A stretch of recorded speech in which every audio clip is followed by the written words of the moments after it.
Fridays here, Ben and Woods, 97.3 The Fan. Welcome in. Great to be here with you this morning. I got severe vacation brain. Severe. Leaving for Hawaii on Monday. So I will not see you fellas for a while. You'll see me on the stream, a few mornings. Still trying to get my schedule figured out when I'm over there. But I will miss your faces. You'll miss my essence in here every morning, I'm sure. But we will have each other virtually. I'm Woodsy. That's Paul Rindle, executive producer. Good morning, Paulie. Hey, how are you? I'm doing great. I will tip my hat here to Friar Crier, who doesn't say much in the chat, but every morning jumps on right at this time to say fire Stammen. Every single morning. It was, I will say, the last couple weeks, Fire Stammen and Souza. Souza has been left out of said conversation right now from our pal Friar Crier, but he likes to get it out, and now it's out. And you've made your daily contribution, so we appreciate you. Ben Higgins, speaking of contributions, good morning, my friend. Good morning. If you thought I was insufferable before. We did, actually. Yeah, we did. Wait until now. First of all, though, when I first saw you, I said, I'm sad because I'm going to miss you. Yeah. Going to be gone for, about 10 days? Yeah, about 10 days. Not until the middle of next week. You're coming back like the morning after the trade deadline. We'll be back the 5th, I think. So a couple mornings after the trade deadline. Yeah. Now, you're going to be on the show for the most part. You're traveling on Monday, but 5th, yep. You're bringing the equipment, and we will see you. And I said, well, I'll miss your smell in the studio, as you said, your essence. My essence. Of being here and sitting with us.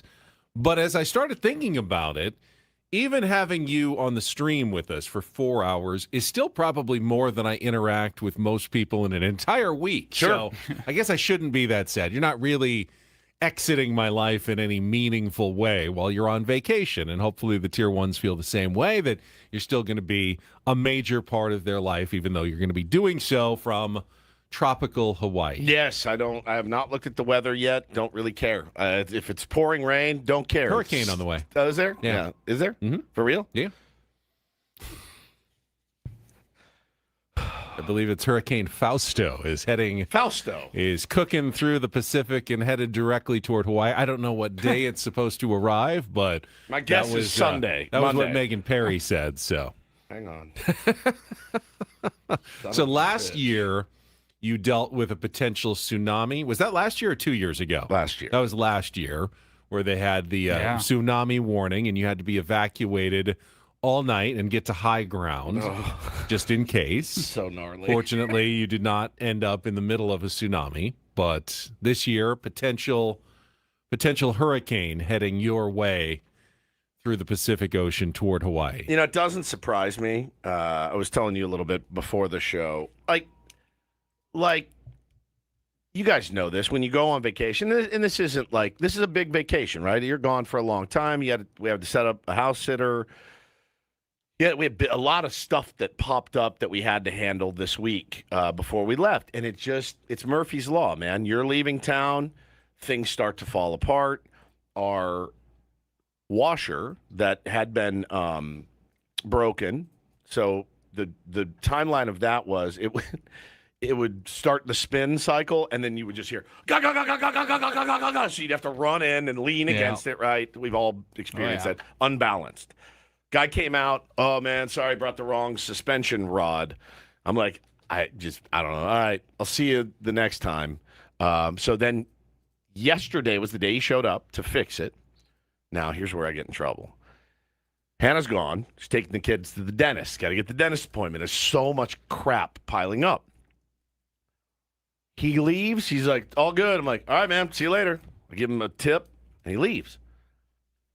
Hannah comes home. Starts the washer, doesn't work. New error message. Not even the same problem as before. Did he not check it before he left and made sure, he run a load or something like that? So he said that he did, but I didn't go in and supervise. Double check. She was livid. Right. You had one job. Do you know what?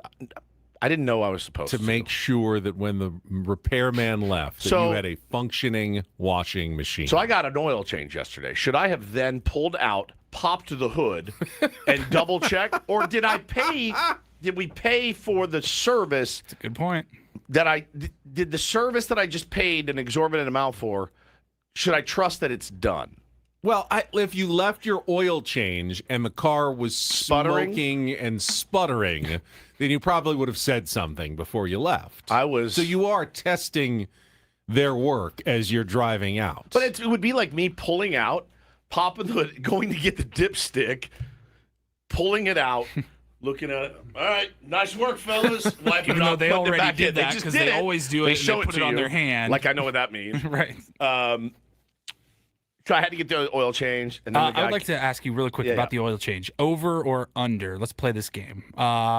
Standard oil change? Yep. $375? Way under. Good. Oh, wow. Congratulations. $168. Brand new truck, dude. Like it's got. That's true. I forgot about that. It's got 9,000 miles. Like I forgot about that. They don't have to. Oh, your Smith filter's jacked up. Oh, put a new one in. No, sometimes new trucks require more specialized care that is more expensive than the old ones. Yeah, this one's it's pretty standard. Well, that's good. It's got a standard oil change, but Speaks well of Sedano Ford. 100%. You can't upcharge me. It's Right. brand new. You're not going to get me. And now, you know that. a year from now, 100%. It's the cheapest oil change I've ever had. Right. It was fantastic. Yeah, maybe the next one even won't be that bad. Right. But the one after that is ooh. that's when your filters are going to Did you know start your getting filter's dirty. all jacked up, buddy? Yeah, we got one. It's only $225. We do that right here in the house, no problem. So, Take you about 10 minutes. So homeboy leaves the house after 10 minutes of allegedly fixing the washer. But here's the problem. No, I didn't go watch him test it. You know why? Because I was balls deep in baseball cards. That's what I was doing. So Hannah gets home. She's got the kids. She's a little frazzled already. She checks the washer. It doesn't work. And then I hear her. No. And that's when I start to shrink down in my chair because when she gets, dude, when I see the wheels turning, I go, oh boy. Maybe Hannah broke it after she got back. She didn't. Trust me. This is a totally different error message. All she did was put the stuff in, and then totally different error message. Did you have him test it? Feebly from the office. No. Why not? She didn't ask why not. I could hear the.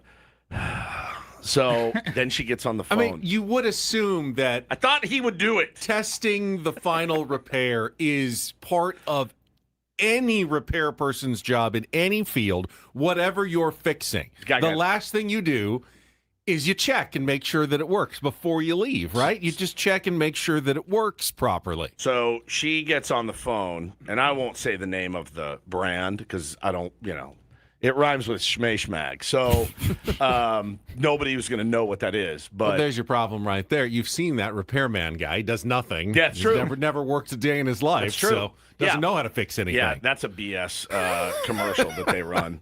So she gets on the phone, and my wife is 50,000 times more calm than me. But I'm pretty good with the customer service people. I have a good way of getting through to them without being a jerk. Because I've done customer service. And, boy, I start to hear the volume go up. And I go, oh, man, the kids are in. I go, hey, get in here. Go outside and play. And don't come back in. No whining, no fighting, no crying. Get out of here right now. Go, go, go. So I hear her, and then I hear her go, what do you mean he can't come out until the 11th? That's unacceptable. This is the second time he's been out. He had the wrong part the first time. Then I hear her say, quote, I will just tell you, this is the worst customer service I've ever had. Your customer service sucks. Oh. And I go, oh, my God. And for good reason, man. I mean, we do a ton of laundry. We got 2 small kids. I go through a lot of clothes. Like, we're leaving on a trip, like, in 2-3 days. So I go in the other room. She's furious, man. Furious. Oh, by the way, then the termite guy stopped by. He goes, $8,000. Got an $8,000 bill for you guys. Did they already serve it? So this was the estimate they were giving you? The estimate, $8,000. Right. He almost got Goodfellas in a cornfield. Like, after that. Like, hey, buddy, I can whip up. Are they hand eliminating each termite one by one? Yeah, he takes a little pin and he sticks it right into their heart. Like a vampire. Like a little vampire. Boop, boop, boop. Yeah, they do one by one. $8,000. And I looked at her, I go, oh no. And I could see her levitating with anger, like levitating. So I said, hey, please don't. This is always a mistake. I love you. I'm sorry that this is happening.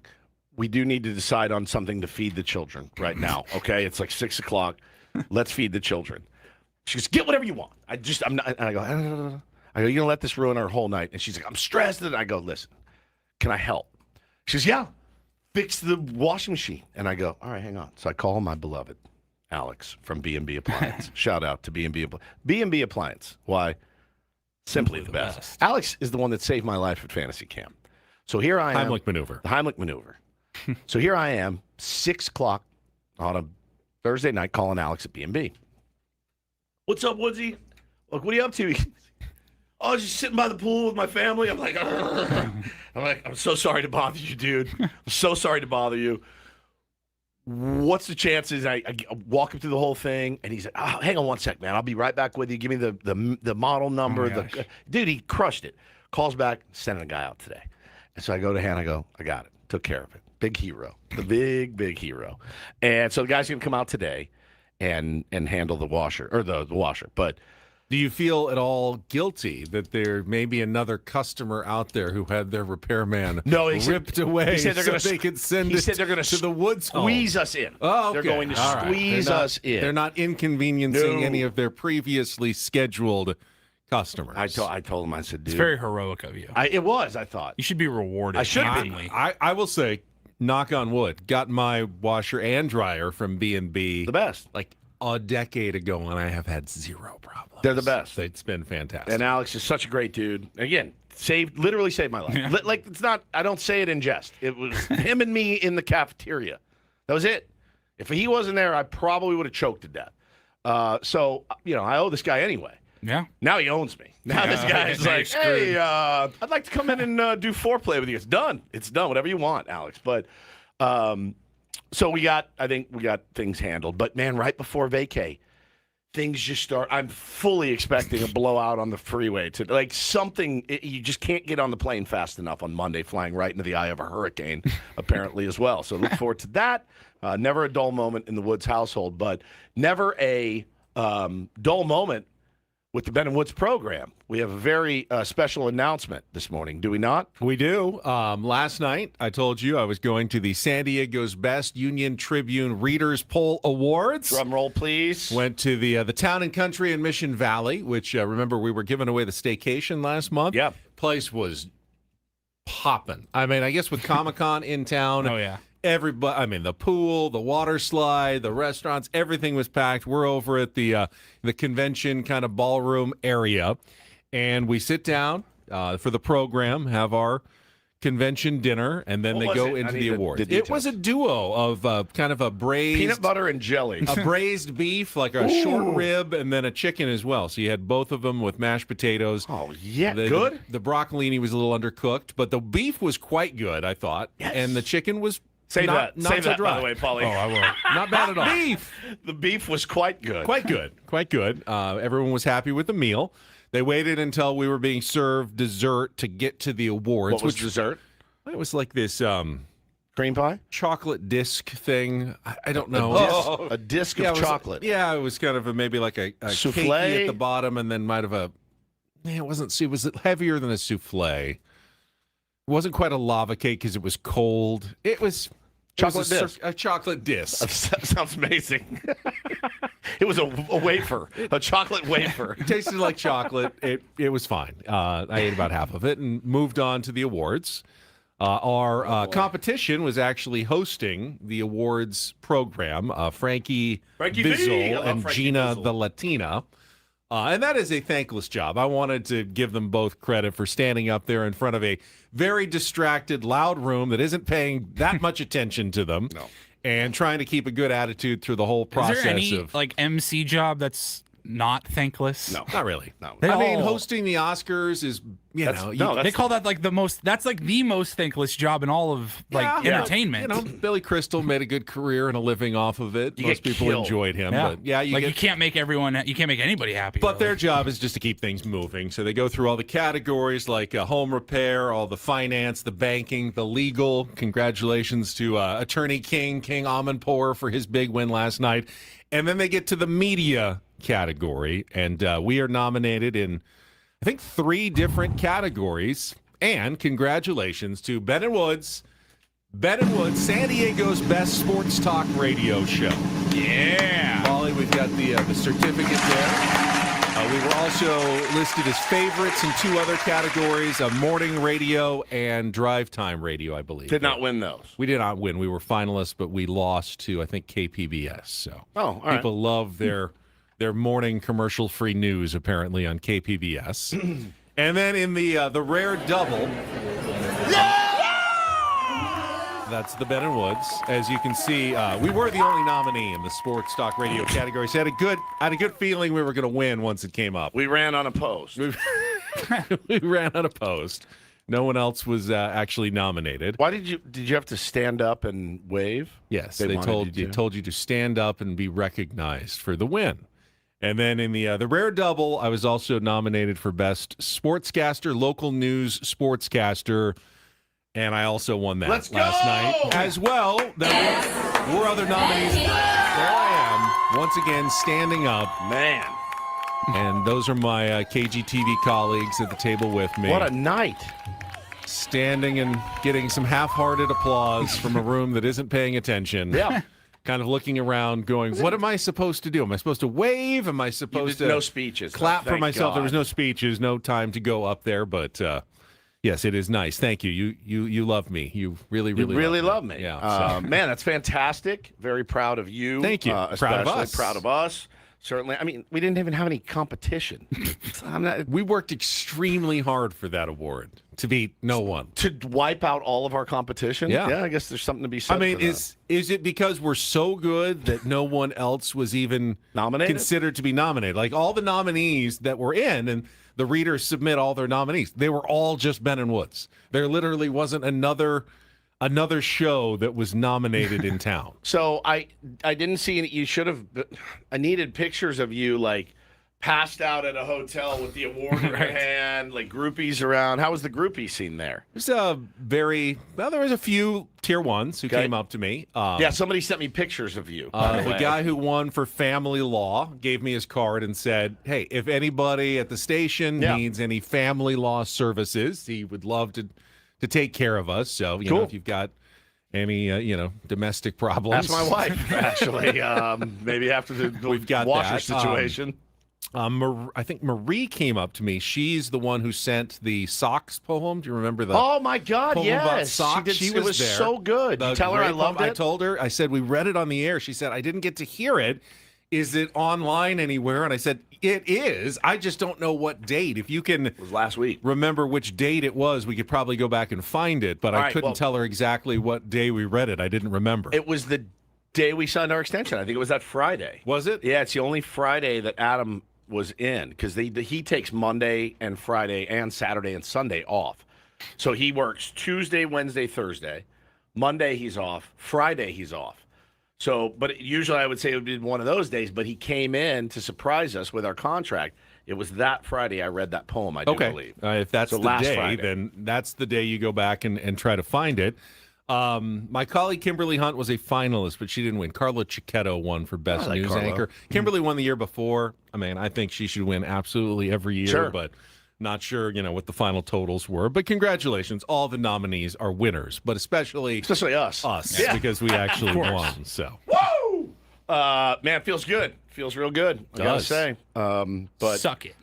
yeah, and now that means we can take our foot off the gas a little bit and just cruise. New contract. New contract, like Best in San Diego Sports Radio. getting a little older, a little older, a little wiser. It's time to rest on our laurels. yes, I finally. don't know where our laurels are, but let's rest on I them. feel like I have been, to be honest with you, and I certainly am today. I'll tell you that right now, just so you know. I'm What is a laurel? What is a laurel? I've heard that it's phrase, but I don't know what a is laurel is. Don't an rest on your award of some laurels. sort. Like if you receive laurels, that's Oh, like is it praise flowers or something? Like flowers, laurels. It's something that you were awarded, I believe. all right.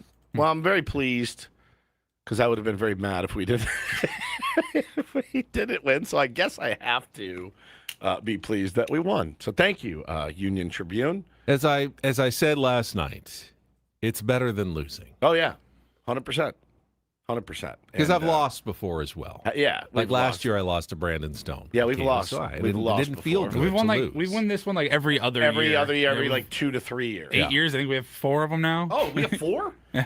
Oh, we really should have negotiated more money in the new deal or something. SDCCU has won over 20 straight years as best credit union in Yeah. San Diego. It's not big bank banking. It's better. That's right. All of our guests appear on the SDCCU fan hotline. They've dialed it in. If you want to figure out how to win every year, talk to SDCCU because they have figured out how to be San Diego's best year after year. Love it. Love it. Congrats to everyone involved. Thanks to all the nominees as well. Oh, Bill Howe also won again for Best Plumber. We know- we are we know broadcasting how. live from the Bill Howe studios. We know how. It's almost as if getting your name out there on the Ben and Woods program Is important. to winning things like San Diego's Best Award. So maybe if you want to win next year, sponsor something on this show, and you too can be a San Diego's Best of Award recipient. Yeah, if you own a business, you just want to ask yourself, do I want to get in bed with these guys? And the answer is unequivocally We're yes. all winners Get around in- here. The Get in- results speak for themselves. Get in guys. bed with us. Just like our baseball team, the San Diego Padres, they're associated with 97th. Oh, no, wait. That has not worked out this year. Not yet. They have not automatically gravy trained the wins, unfortunately, and we will talk about that. I disagree. I think they are still the best team in San Diego. They San, are. they Yeah. are San They are Diego's San- best. San Diego's best baseball Yeah. team. I mean, I don't Agreed. know if any of your adult league teams that you've competed on would like to vie for I don't know the if they title. had any other competition, any other nominees, but I do familiar. think that Yeah. I would probably pick the What? Padres still as the best. San Diego's best. Maybe our problem is that we're comparing the Padres to all the other teams in Right. the other cities, Right. where we really should be just appreciating that they are San Diego's best Don't we? Major League Baseball team once again for the 57th consecutive year. They are San Diego's best Major League Baseball team. Indeed. All right, we will talk about that team coming up and another frustrating one-run loss. I mean, wow, since the All-Star break. What did we do to deserve this? Not honestly? sure. It is also a Friar Friday, a management report Friday. We did not know who was going to join us on the management report when we left you yesterday. The answer is James. Good morning, guys. AJ Preller is going to be with us. Just Oh, boy. 9 days away, 10 days away from the trade deadline. We will speak with the president of baseball operations and general manager of the San Diego Padres. Oh boy.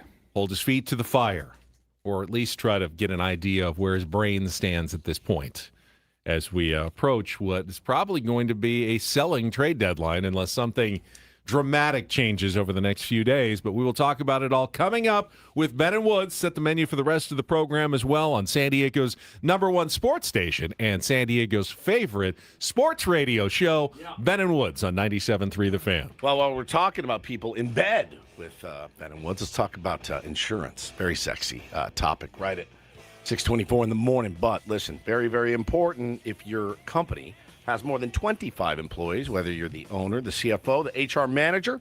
It can be pretty complex to just buy a policy online. Also, you may kind of get left in the dark after a while. You know, hard to get information after you've already purchased the policy. That's why we're talking about SuperSure. They are the super agency built for you. They're licensed in every state, so no matter where you're listening from, for your business insurance and employee benefits, all with year-round support for you and your team.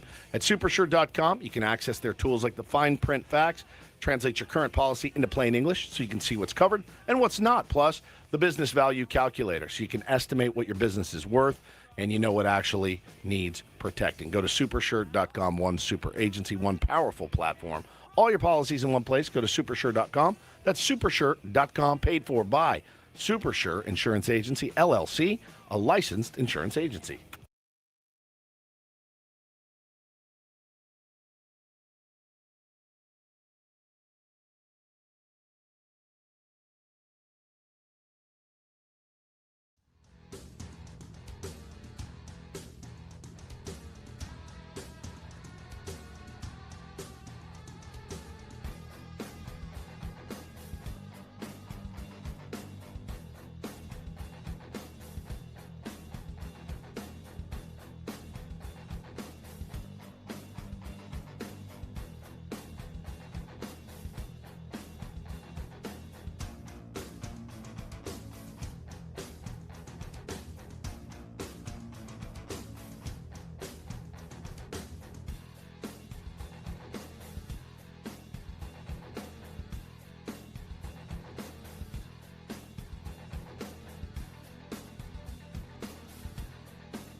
He just here. I'll show you a little. Just a little. Please don't. Just a little bit. What hurts on you? Nothing at all. A little bit. Nothing. Now, So let's say whatever you're about to touch is the only thing. Let's say It's gonna hurt. Right? All right, yeah. Okay. Pretend your knee hurts. Pretend your knee. It's going to in a second. Right here.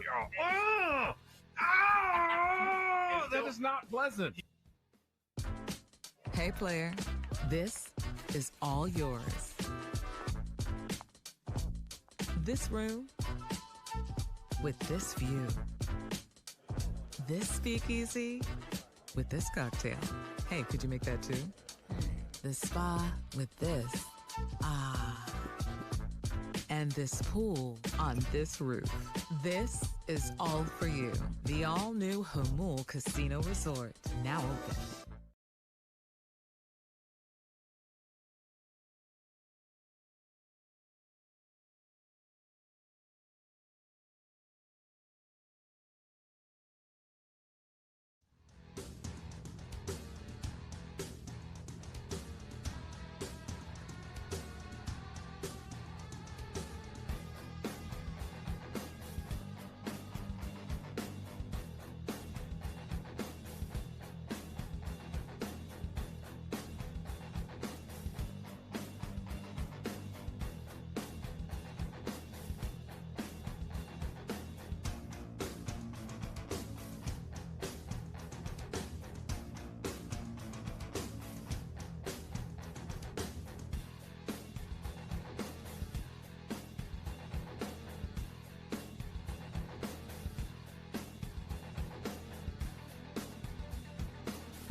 Woods, San Diego's best sports talk radio show, is brought to you by David P. Shapiro, criminal defense attorneys, helping good people regain control of their future when charged with a crime since 2010. Visit davidpshapirolaw.com. Before we set the menu for the rest of the program, Padres did make a trade yesterday.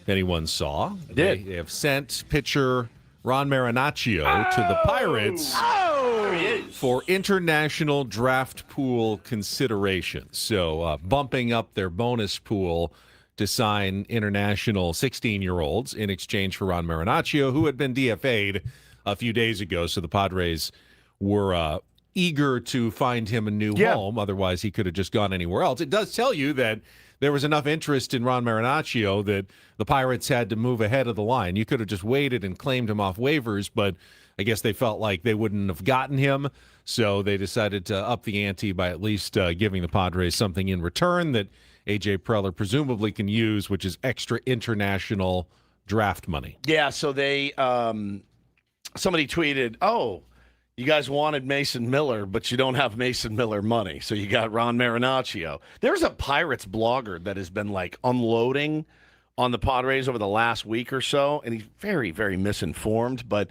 he was talking about, Mason Miller potentially, and it's not that they can't afford Mason Miller. Mason Miller's not expensive. They have the prospect capital. What they won't do is trade. Their farm system it makes you salivate. salivate. Murph Gray, Seth Hernandez. They got guys that would. Why is he unloading on the Padres and not his own team? If he wants them to go all in that's and what get all, Mason Miller, yes. my guess is that they can put together a what pretty attractive offer. His bit was, well, look at this. Look what happened to San Diego. They went all in. And they traded their prospects, and nothing really worked. And now they're in financial trouble. And it's like, bro, we just sold for $4.9 billion. 3.9. 3.9. Sorry, why do I always say 4.9? $3.9 billion. I'd say that's a pretty healthy franchise. Like, he's mad at Bob Nutting, but he's taking it out on us.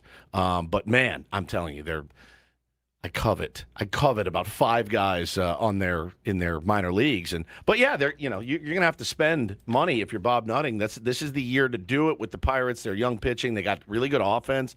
They got another prospect. That's an interesting question.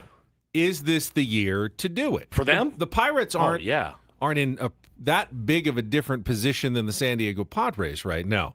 Couple games better than the Padres, but still trailing the Diamondbacks for the last wild card spot. Yeah, they're still behind the in the wild card. As we talked last week, I believe, or even this week with Eno, chasing the number 6 seed is problematic for any team. Because not every team, though. Not if you're the Pittsburgh Pirates. I if agree. you're the Pittsburgh Pirates, you owe it to those fans. You owe it to Paul Skeens. You owe it to I see what you're saying, but if you feel like chasing 6 this year makes you worse next year, then is that worth it? If next year's the year where we could win the division, But there may not be a next year. Well, there may not be a next year. That's another part of it. That's the other part of it. So if not now, when? If you're the Pittsburgh Pirates, compromising your future to go for it when going for it means a chance at a road 3-game wild card series, but not for that you can Pirates easily lose. Think if you had said that. When we started in 2018? When did the Padres make the playoffs? They made it in 2022, 24, and 25. Remember 18 and 19? Like we would have killed to have a 3-game series on the road. We would have killed. Yeah. But it doesn't necessarily mean that it's the smartest course of action to go in for a coin flip at best in a 3-game series. To rebut that a little bit, when have the Pirates ever? Do they seem like a smart organization now? Like, have they seemed like a smart organization the last couple of years? No. I think if you're in their fan base, you're like, dude, this is the best we've been. We are 3 games above 500 in late July. Like, yeah. We have capital. We have now. Again, you don't want to sacrifice your entire future, but you've got to add pieces if you're Pittsburgh. You just do. And you're right. I mean, we're 3 games separate these 2 teams, but they feel worlds apart. Because why? They've got boom, boom, boom, boom, boom starting. We've got Griffin Canning and Matt Waldron in the same game, by the way, which I tweeted and I meant it. That was cruel and unusual punishment. I never want to see those guys. Don't threaten me. I never want to see them pitch again. Never. Never. They're ineffective. The experiment with Matt Waldron is over. The Griffin Canning experiment should have been over long ago. BP, he is throwing middle, low velo, no movement, flat, straight as a string, and guys are teeing off on that dude. There is nothing about that guy that says he belongs on this team. Never want to see those guys again. I'm so tired of seeing Matt Waldron's face I could scream. I mean, I was livid yesterday. Both of those guys in the same game, just coughing it up. I'm sick. We deserve better. Well, we will be talking about it. Our Padres crap up is just moments away. And then in our 7 o'clock hour, we will have DDT, and we will be joined by Darren Smith at 7:35. Talk some Padres, host of the Friar Territory podcast. Also, talk soccer, get his final thoughts on the World Cup that wrapped up earlier this week, and SDFC's disappointing return with the 1-0 loss to Colorado. And, of course, they're back home tomorrow night against FC Dallas. Darren will be calling that game, so we'll have Darren joining us at 7:35, and then right into 8 o'clock in our management report with A.J. Preller. And I do want to get his thoughts. Not necessarily, he's not going to say what he's going to do at the trade deadline. Don't expect some laying out of the plan by A.J. Preller. As soon as I hang up with you guys, I got a call with the so-and-so. But I want to know, like, all right, people say that chasing the 6th seed is not necessarily a great thing to do. You were the 6th seed last year. ended up losing in the first round of the playoffs. Is that worth investing anything to try to win a 6th seed when it is so dicey to even move on? Not just for him, but what he would think if the Pirates are in that situation as well. But I think as a Padre fan, right? We're all Padres fans, so you guys listening out there, all Padres fans, some Dodger fans, but you want to hear us in pain, and I get it. I would do the exact same. I would absolutely be tuning in every day if you guys were having a season like we are. So I fully understand. What will be your reaction? Can you say, I want the Padres to make the playoffs, right? Of course. I think we all want the Padres to make the playoffs. Does AJ and his staff, if they make the playoffs, sit back, raise champagne, and be like, hey, job well done? There's a lot of teams make the playoffs. It's not a nothing accomplishment to make the playoffs. It's not a nothing accomplishment. Even though you probably don't have the guns to get there, do we all want them to make the playoffs? I think. I have a problem sacrificing much of the future, like any of the future, really, on this particular team. I felt it in 2022. I felt it in 2024, where you're like, this is a squad that's right there. They're on the cusp of maybe doing something special here. Like, let's go all in. I would love to be proven wrong, and guys like Griffin Canning and Herman Marquez and these guys figure it out in the second half, and they go on a run and they push for a 6th seed. I would love that, but they're at a 7% chance according to Fangraphs. I just don't think that that's anywhere close to a number where you're like, all right, we got 7% chance. Let's go all in. Let's trade Salas. Let's just dump the farm system again. It's 7 games out of the break. So 2-5. Let's go with that math. If Fangraphs is right, if you got a 7% chance, it's a terrible chance, but that's just of getting in, in which you at best have a 50% chance then of getting through the wild card series. So that means you've got about a 3.5% chance. You say that, but getting it's to not the necessarily 50-50. Like, you're on the road. Yeah, but you're playing a better team. Okay, so 40%. So you maybe have a 2.5% chance of getting to the division series at this point. Right. I agree with you, Paulie. It's not worth investing really any of your future toward a 2 to 3% chance of even getting to the divisional series. Now, if you did, if you added starting pitching, I think that number, at least in my head, goes up appreciably. If this team had decent starting pitching, they're probably a playoff team. But doesn't work, though. It's just if we were in the American League, if we had decent you can potentially go out and trade for starting pitching. But not without mortgaging that future. Well, that's the problem. If you had decent starting pitching, this is not a 7% playoff team. This is probably a decent, 12. solid. No, I mean, I just think if you had it 3 or 4 months ago, I think it's like a 70 or 80% playoff Listen, team. everybody in this room knew exactly what was going to happen. We said it over and over and over. It's not a victory lap. It was just obvious. The pitching carried this team early to scratch out wins. The offense was putrid. The offense now in the last month is white hot. Great, scoring 6 runs. What did we say all year? This team scores 4 runs, we win a game. Not now. Right. We're looking 9-10 runs to even have a chance to win a game. And so we all knew that the scales would tip. And they've tipped.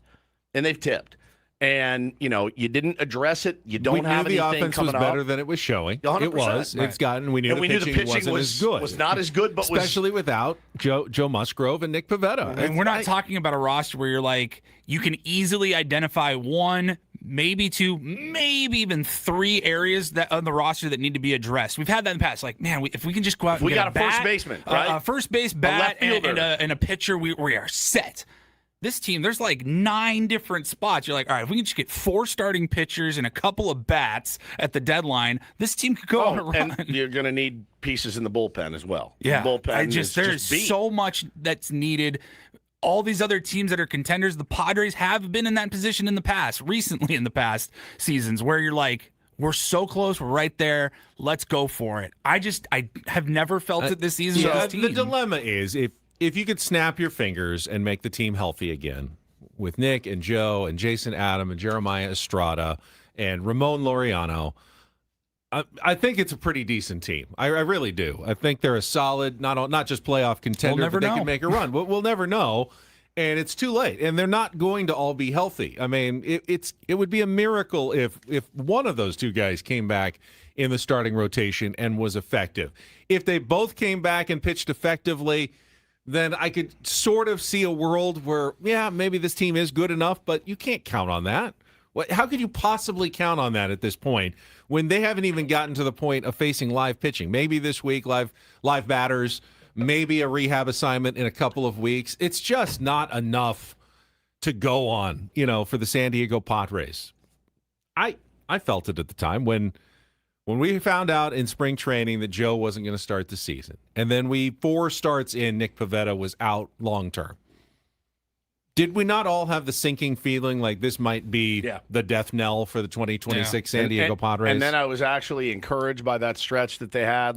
These guys are going to grind it out. They're going to figure out a way to get win. Those guys back. There was some reason for encouragement because and enthusiasm. I honestly feel like, call it late April, early May. Like, I remember telling some friends on a text, I'm like, look, I just have felt like we're kind of playing with house money, the team is, this year because of so many injuries and guys underperforming. Like, you go back to some of the conversations we were having in like early May when Toddy didn't have a home run, Manny couldn't hit, nobody on the team could hit, and we're just sitting here going, all right, well, what team can afford to lose their best 2 pitchers, 3 if you count Darvish, and have their 4 highest paid players in the lineup all have career worst starts to the season?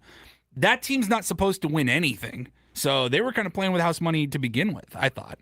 All right, we will continue to discuss this in our 8 o'clock hour after AJ. We'll play a little Take on Woods, got our wild card category to wrap up the week. MLB Reach Around Rival Report at 9 o'clock. And we have not forgotten. We do plan Flubs of the Week returning in our 9 o'clock hour to wrap this thing up. We did have one of the. We had a walk-off grand slam. My son. In fact, if you missed. My son Bo asked to listen to it. I'm like, buddy, they just played it for you 37 times. You want to hear it again? He's like, again. He couldn't get enough. He thought, and he was watching the video. He goes, that's incredible, Dad. I go, he's amazing. Yeah, this is from Wednesday morning. If you missed it, and he had some great stories about old umpires in the day. If you missed it in our last segment, it would definitely be worth checking out. On our Odyssey Spotify podcast. Just wherever you get your podcasts.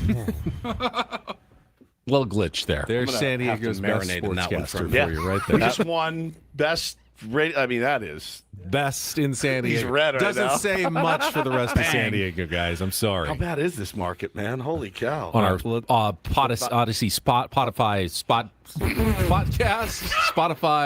podcast.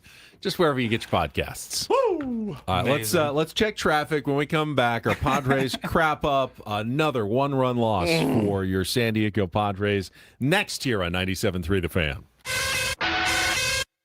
From the 97.3 The Fan Traffic Center, here's your latest traffic update. Getting into San Diego on the 52 westbound, construction has you a bit sluggish after 125 getting past Mass Boulevard. From there, you are looking clear all the way to the 5. I'm Sam Tidrick, Odyssey San Diego Traffic. This update is brought to you by the California Office of Traffic Safety. My mom, my papa, my daddy. Where's the Caltrans? On the freeway, right next to speeding cars. Please be careful. Be alert. Be work zone alert. Brought to you by the kids of Caltrans. It's a shame if they lose. You got a problem. How did things play out in yesterday's game? Supremely stupid. It's time for the Padres Crap Up with Ben and Woods. Brought to you by Hamul Casino Resort. Hey player, here's something to cheer you up. The rooftop pool's open, day passes are available, and the spa is calling your name. Hamul Casino Resort, the player's place. We'll give it 16 minutes of salt and then we'll, get back on the bump and figure it out. This game has got to come to an end. 3-1 to Tatis. The pitch, Fernando takes outside, ball 4. A bases loaded walk will bring home the first run of the day. Sheets trots in from third. It's 1-0 here in the second. 0-2, and Rengifo golfs it on a line out to right center. It is down and a base hit. Firmina's scored. Cronenworth's on his way. It's a 2-run single. And the Padres ahead 3-0 here in the second. 1-0 to Harris. Canning's pitch is sent in the air deep to right field. Forget it. Oh my goodness. way back towards that chop house in right field. A no-doubter for Michael Harris II, his 19th of the year, and now a 3-1 game here in inning number 2. 2 pitch, and the air to right field and deep. Fernando's racing back, still going back. He's looking up. It's going to go. Well, second time in 3 innings that Griffin Canning has given up a lead home run. 16th of the year for Albies, and now a 1-run game. It's 3-2. 2 on and 2 out. The 1-1 pitch hit in the air, deep to right field. Fernando not even gonna try. Way gone. A 3-run home run for Dominic Smith. And for the first time today, the Braves lead. It is 5-3. Here's the payoff pitch. And Baldwin swings, hits it in the air, deep to right field. Fernando turning to watch, and this one gonna go. Greg Baldwin with his 19th of the year, the 4th home run hit by the Braves this afternoon, and it is 6-3 Atlanta. Kinley delivers, and France swings, hits it in the air, deep to left field. Dubon backing up, this one over his head, gonna go into the Padre bullpen. Ty France delivers again. A 2-run shot here in the 8th inning, and we've got ourselves a 1-run game at 6-5. 2 on and 2 out. The 0-2 pitch, Rengifo swings and misses, strike 3. The ball game is over. And again, the Padres rally in the 9th, but too little too late, and the Braves take 3 out of 4 as the Padre road trip will continue in Miami. I think little victim to the home run, 4 of them today. Couldn't keep the ball in the ballpark, and you know, when the other team hits 4 home runs, it's tough to win ball games. We scratched and clawed in that second inning against Sale, got 3 on the board, felt really good about that. And you know, their bullpen's really good. We still scored 2 off their bullpen, put a rally together in the 9th, so a lot of positive things from our offense. You know, against one of the best pitchers in all of baseball. You know, pitching's got to pick up our offense in that situation. Yeah, when your offense does keep doing this, including the rallies and all that, just how difficult is it to win when? Yeah, it's very difficult when, you know, all the pieces of the baseball team aren't working in sync. You know, it's a very difficult thing to do. And at times this year we've had, you know, different entities doing very well and the other entities kind of lagging behind. And right now we're in one of those time periods where the offense is starting to go a little bit. And the pitching is just not, the starting pitching really is not holding up kind of their end of the bargain. And even some of the relievers, you know, a little bit, you know, we're struggling, you know, in different roles and stuff like that. So, you know, we got to find a way to piece it together with the rotation, the bullpen, the pitching staff together. I know these guys are working hard behind the scenes, and, you know, better days are ahead for those guys. Totally. How do you keep saying this after every? You know, and none of us thought the Padres were going to win yesterday against Chris Sale. This is the frustrating thing about the Padres. They gave us hope yesterday. They keep giving hope that we didn't have going into the game. Like, Chris Sale's going to dominate. We've got nothing on the mound. This is a game we're going to lose 9-1. And then they jump out to a 3-0 lead. And you still are worried, but you go like, well, 3-0's not something. You got a lead against Chris Sale. Find a way to get it to the bullpen, get it to Morejon and Miller, and steal a win here that we didn't think that you're going to get. I was not thumping my chest after three. And then, of course, the first batter after 3-0 is 3-1, and I go, And then Griffin Canning kind of settles in. He retired, the next 6 in a row, and I'm going, just get through one more inning maybe and get it to the bullpen. And then in the 4th, just the meltdown. Home run, Albies. Another catcher's interference, by the way. That is two of the 3 losses this series. The deciding run, catcher's interference is how they reached base in a 1-run game. So, and then the pitch to Drake Baldwin was right down the center of the plate. Just a complete miss again. No, to Dominic Smith. Dominic Smith, I'm sorry. Dominic Smith was right down the middle. Yeah, the Waldron's home run by Drake Baldwin was not down the center of the plate. But now you're down. Now you're playing catch up, and you know, they did. They battled like they did the day before. Fought back to within 1. And Viva la France. I want to talk about Ty France when we come back, because his name's being now brought up in trade rumors. He's not he's a free agent at the end of the season. But do you want Ty France sticking around if you're a San Diego Padres fan for potentially the long run? Because he is having a remarkable season. We'll talk about that and more coming up. Hour number 2 of Ben and Woods next on San Diego's #1 sports station, 97.3 The Fan.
I did love the stat from AJ Cassavell yesterday. Do you guys know who the Padres' all-time OPS leader is? Minimum 5 at-bats.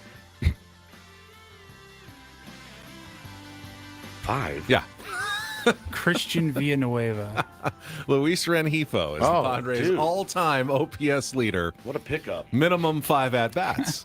In fact, he came through with 2 more hits yesterday, 2 RBI, and he is now at a almost 1,000 OPS. In fact, just over 1,000 OPS for his brief career with the San Diego Padres. Craig Stammen quickly getting up to the second spot in the lineup and taking advantage of it. However, he did strike out to end the game with 2 runners on. The tying and go-ahead runs on at the end of the game after the Padres got a Jake Cronenworth and Fernando Tatis Jr. single off Raisel Iglesias in the top of the 9th inning. So once again, tantalizingly close, but victories just seem out of reach for your San Diego Padres, who are now 2-5 since the All-Star break. Despite having, I believe, an expected win-loss record of 6-1. That hurts, man. Thanks to the blowout wins over the Royals and the Braves in the 2 games that they did win, and then 4 one-run losses since the All-Star break. 6-1 expected, 2-5 Actual is what you get. And again, you do feel it kind of slip sliding away a little bit. Now again, you got 3 with the Marlins starting today. I will be watching. I will be rooting. It is. It's a big series. Bro, yeah, big series. You need a sweep. It's a series win at minimum, but you kind of need to sweep something here this week. Even yesterday, I was putting together some notes for the show today, and when I look ahead at the weekend pitching matchups, and I see Herman Marquez, J.P. Sears, and Walker Buehler are the 3 we're sending out there. Tough, dude. Who are they throwing? They don't even know. They don't have anybody game. listed tonight. Yuri Perez tomorrow and Jansen Junk on Sunday. Beatable, sure, but as far as confidence in your own guys, that is what the Padres are missing. Like young guys who have come up and done a really nice job for the Marlins, but other teams have young pitching as well, and the Padres just have not kept enough of it, developed enough of it to help them on the big league level, which has led them to have to rely on veteran retreads in the back of their rotation and now and really in the front of their rotation this season. You said in our first hour, you do not want to see Griffin Canning again. Never again. 1-9 now. With just under a 7 ERA. It hasn't worked. It just hasn't worked. Obviously, the proof is in the pudding. He's lacking. He's not only obviously lacking confidence, but he lacks the stuff to get big league hitters out. He'll go on a little, run where he'll get 4 or 5 guys out in a row. Changeup seems to be dancing pretty well, and then the next thing you know, he grooves the fastball, and it's just there's no movement, Manny. There's no movement at all, and it just is straight as a string. And these guys, his misses are exceedingly straight and in exceedingly bad places. Yeah, it's tough, dude. That has continued to plague him. I liked the signing originally. I thought there was something to work with there, but for whatever reason, man, he has not been able to settle in here. The question is, then who are you putting in that spot? Is Randy Kyle Hart a Vasquez start, back? Dude. I'll give Kyle Hart a start. I'll give Randy V a start. Kyle Hart probably should have gone another inning yesterday. He only went 8 pitches, and I didn't hear Craig Stammen talk about the decision. Like, that was just the plan, one inning, and then they switch it. But you start with a lefty with Michael Harris II. Yep. I mean, you very well could have kept Kyle Hart in for the lefty-lefty matchup. Sure. And Michael Harris hits a home run to start off Griffin Canning. That's a bad tone for Griffin Canning's outing. You don't get fined, Ben, if you say our plan is to get the first 3 outs with Kyle Hart. Oh, I'm going to run him back out there for a sec. You can do whatever you want. Now, giving a guy clean inning, telling him the plan, and then he prepares to come in the second, and then you say, we may bring you in the middle of the third, is not necessarily setting Griffin Canning up for success. Does Griffin Canning set himself up for success? Has he earned the right for anything? To anything. Dennis asked Craig Stammen yesterday after the game about Canning. As Griffin continues to struggle with his command, I know you don't have nearly all your options right now for the rotation. How much leash can you give him? Yeah, it's well thought out. I think we've got to go back to the drawing board and see where we can, help Griffin be the most successful. whether that's putting him out there every 5 days or giving him some time in the bullpen or what. All options are on the table. All options are on the table for the entire pitching staff, really. I mean, that's kind of how we've been trying to mix and match the last. Yeah, sounds like he might be a mop-up man for a while if the Padres are going forward. But again, Kyle Hart, how many innings can he give you right now? You haven't stretched him out beyond, 1 or 2. Randy Vasquez, do you want to put him back into the rotation? He's pitched, 2 to 3 coming out of the bullpen since coming off the injured list. You don't really have anyone in AAA to bring up at this point. You just have such limited options that you continue to throw Griffin Canning out there and hope is not a strategy, unfortunately. Yeah, again, you guys cruising through. Again, it's just, hindsight being 2020. You're cruising through, 8-pitch first inning. Hey, Kyle, you got one more in you? Yeah, great. And then go to Canning or not Canning at all. I don't know. It just hasn't worked. It hasn't worked. You tried it. You feel like this weekend is an official elimination series. Yeah. The Marlins have lost 9 in a row. They've gone from wild card, comfortably leading for that third wild card spot to basically hanging on life support just ahead of the Padres. Whoever comes in and takes this series, if either team sweeps it, the other team is dead and buried. I would think that there is no reason to go forward before the trade deadline. So very important series coming up this weekend.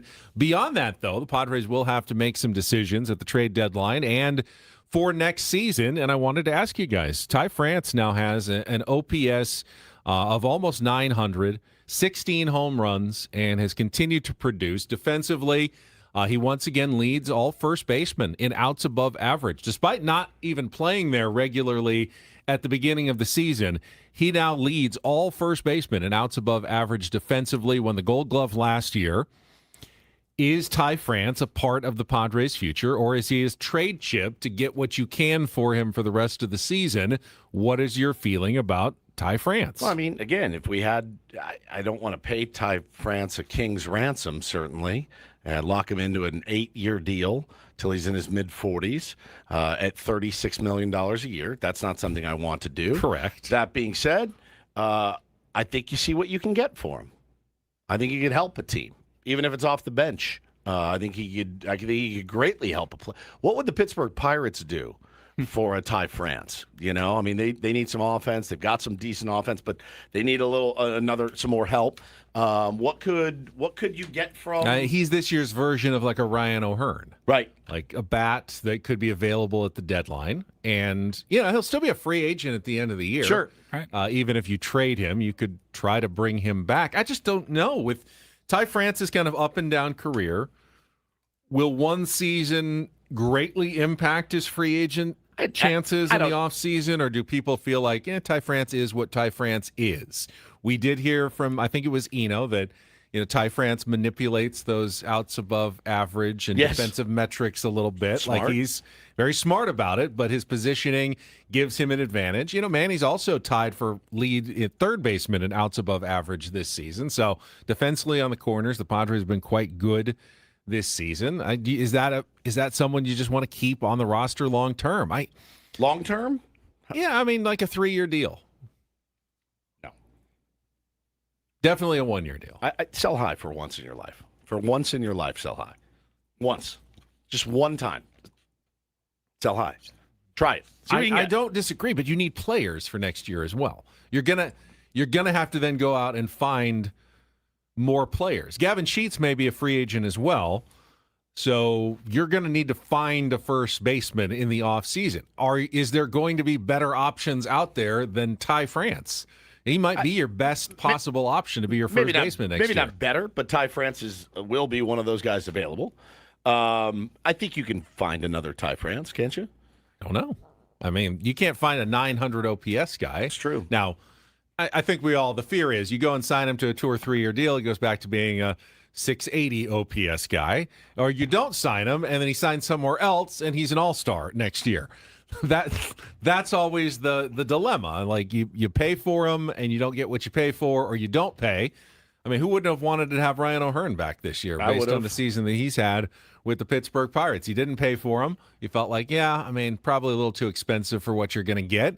Well, you you could have used a bat like that, especially early in the season when he was hot. Could have helped that team, win some more games, and you didn't pay for a guy like that. I mean, I think the rest of this year, if you if you have somebody that's interested in Ty France as a bat, coming off the bench or even playing first base for you, I think you see what you can get. I do. I think you have to keep your ears open on that, Benny. I'm so gun shy on pulling the trigger. A 3-year deal for any player seems too long for me right now with the San Diego Padres. Like, committing to that long gives me shortness of breath. But, if you go to the offseason, then you're competing with other teams that may need first baseman as well. That's why you have to give out 3-year deals, because there's another team out there that's willing to give a 3-year deal. So unless you match that, then you're not getting the player. You can not give out 3-year deals. There's a lot of teams that historically don't. Like the Pittsburgh Pirates just have generally not given out long-term contracts. And guess what? They've been plagued by having a lack of talent on their team because they don't do that. Maybe it's financially wise to not give out long-term deals, but you end up second or third in the race for a free agent every single time. Yeah, I wouldn't mind playing in Pittsburgh, but this other team's offering me 4 years, and you guys are only offering me 2 or 1. I mean, it's an easy decision for players if you're not willing to offer long-term contracts. I don't know what the purpose now of talking about what the offseason is going to look like when there's so much up in the air. I can't worry about what happens if we lose Ty France to free agency. What I think you should do is I think you should sell when guys are at their highest and when you can get the most for them. Because, again, you're probably not. But with that offseason uncertainty, if you keep Ty France, you can discuss with him right up to the lockout, like signing him and bringing him back. If you don't, you can't talk to him at all until the end of the World Series, and that may be I don't a couple of days, and then you've got a lockout coming up. I'm not up. pinning my hopes of the future of this franchise on Ty France coming back. I'm not. He's had a great year. Sell high. He's 31 years old. Sell high. Send him to a contender. Get some prospects back for him if you can. Get whatever you can, and retool. Just retool. And again, I'm not really worried about the offseason. We still have how many games left this season? There are. How many games till the deadline? There's 9 games, I believe, until the deadline. 9 games to the deadline. Yeah. So that's kind of the focus for me, probably for AJ as well, even though he does have to keep an eye on the long term. 59 games overall in the season. Padres Millie says we switch managers every year. I'm sure we can switch first baseman too. I do think you try to sell high. And yeah, why would France not want to go to free agency and try to get paid, which he has every right to do, certainly. So I don't know, man. Keeping it real says, what valuable prospects is the team going to send you? I have no idea. Yeah, I don't think you're going to get a haul for Ty I'm not saying you're going to get a top low 10 level. No, but you need guy or 2 guys. For you just Ty said we France. need bodies at the big league level. We need bodies at the minor league level too. I mean, we have an aged big league roster and an aged AAA roster and a few young guys peppered in, but you're going to need bodies there too. And you hope one of those guys hits. You were able to get for Lockridge, you were able to get Quintana, who I think they're still pretty high on, and they got Nestor Cortez, which was kind of a salary dump, whatever. But so a move like that, a serviceable 4 to add to your stable of 4s, and a young, dynamic second base prospect from someone. For somebody that wants to get somebody with a 900 OPS for the stretch run. Well, this is truly, and we will talk to AJ. Like Brandon Preller. Lockridge got you Quintana and Nestor Cortez. Brandon Lockridge. I think that was probably a fairly easy deal for AJ Preller to agree to last year. For sure. And we will talk to him at the top of the hour. But I do feel like this deadline, you're approaching every player with an open mind. I don't think you have to sell Ty France. If no one's offering you what you want, then keep them and, maybe consider what happens to the future. If someone offers you something good for a player, any player, really, Jay Cronenworth, anybody. Take it. I think you think about taking it. But I don't think you're also going, we have to sell these guys because we're completely out of it and we might as well get what we can because there's no chance they're coming back. I think there is a chance Ty France will come back next year and be part of the San Diego Padres, and I think that chance is higher if you don't trade him. I think it's lower if he goes somewhere else. maybe helps a team win a World Series, he may never come to the free agent market. He may sign somewhere else. You keep him, you have a better chance of keeping him. If someone offers you something good for him, then yeah, absolutely. Take it. Same for Adrian Morejon. Same for some of the other pieces that are approaching free agency. So your tune has changed to sell. My tune has always been you have to listen. Okay, for sure. That's a couple. But you don't have to sell if you're not getting a good offer. Because we were screaming at each other. It didn't sound like you were saying that. It sound like you were saying on Monday. Monday we could turn it around. Yeah, and then they lost 3 or 4. Right. That changes saying. the lost math. 3 or 4 heading into Monday. That changes the math. But they were 2.5 games out on Monday. Now they're 4 games out. Changes the math. Okay, so that's the line. You have to. Oh, the number. What's the number? Well, it's incredibly important. I'm literally just turning around what you did to me. What's the number? 4? Is it 5? I feel like it's somewhere between 2 and 4. Really, it's kind of where you can realistically say. Like we were yelling on Tuesday. We were yelling at each other. You're Monday, like, right? I just don't see why you would trade Adrian Morejon for nothing. And I'm going, who's saying trade him for nothing? It makes a difference to me that if in one series, you sweep one series, you're in a playoff spot, which you can be when you're 2 games out. I'm not ready to call it a quits. When you're 4 games out, you sweep a series, and you're still not in a playoff spot. You can't control anything at that point. We shouldn't talk about this until the deadline, to be honest. Like, we shouldn't even bring it up, buy or sell. AJ Preller's coming on. I don't even know, are you going to buy or sell? No, I mean, if the Padres won a bunch of games over the next week, then it would change the equation again. If they're back to within a game of a playoff spot, yeah, changes things a lot again. But can they do it? Who do they play after the Marlins? They got the Rockies and the Giants coming in at home. Yeah, I mean that's run. I mean this is your opportunity. A Marlins team that's lost 9 in a row. Yep. The Rockies and the Giants. If you can't make hay over the next 9 days, then you're not making hay the rest of the season. Yeah.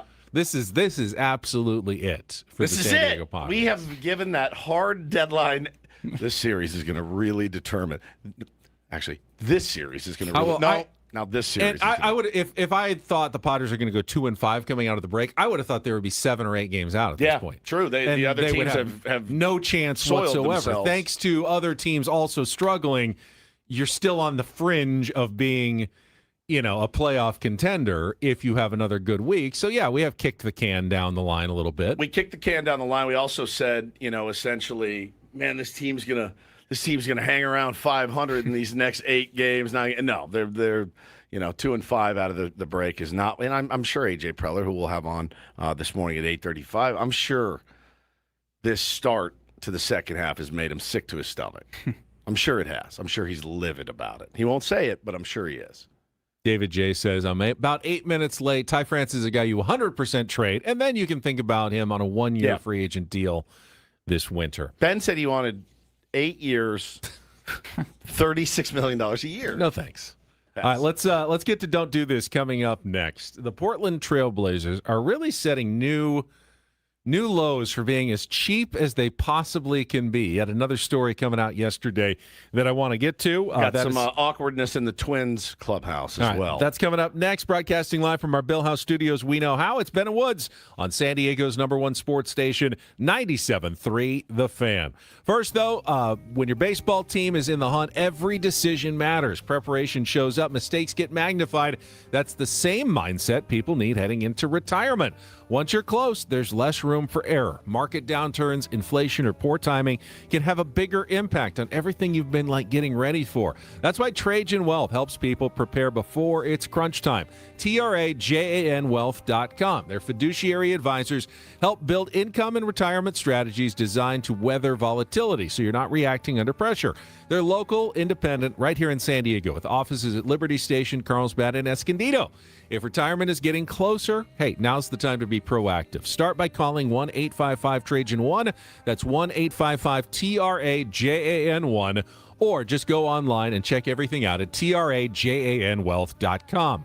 Trajan Wealth. Plan smarter, dream bigger. Advisory services through Trajan Wealth, LLC. Additional services through Trajan Estate and Trajan Tax. Actual client, paid advertisement, additional disclosures at TrajanWealth.com.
Hey, player, this is all yours. This room with this view. This speakeasy with this cocktail. Hey, could you make that too? The spa with this. Ah. And this pool on this roof. This is all for you. The all-new Hamul Casino Resort, now open.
Darren Smith at the bottom of the hour, so let's get right to it. DDT, and we will start in the NBA, where new Portland Trail Blazers owner Tom Dundon, who I believe did pay $4.9 billion for the team, and immediately went on a cost-cutting spree. It started with the end of the season when they didn't travel all of their staff for the playoffs. They didn't give T-shirts to the fans. They hired a coach on the cheap in the offseason on a one-year contract, and now they have pretty much gotten rid of all of their most beloved broadcasters, including veteran play-by-play broadcaster Kevin Calabro. Oh, man.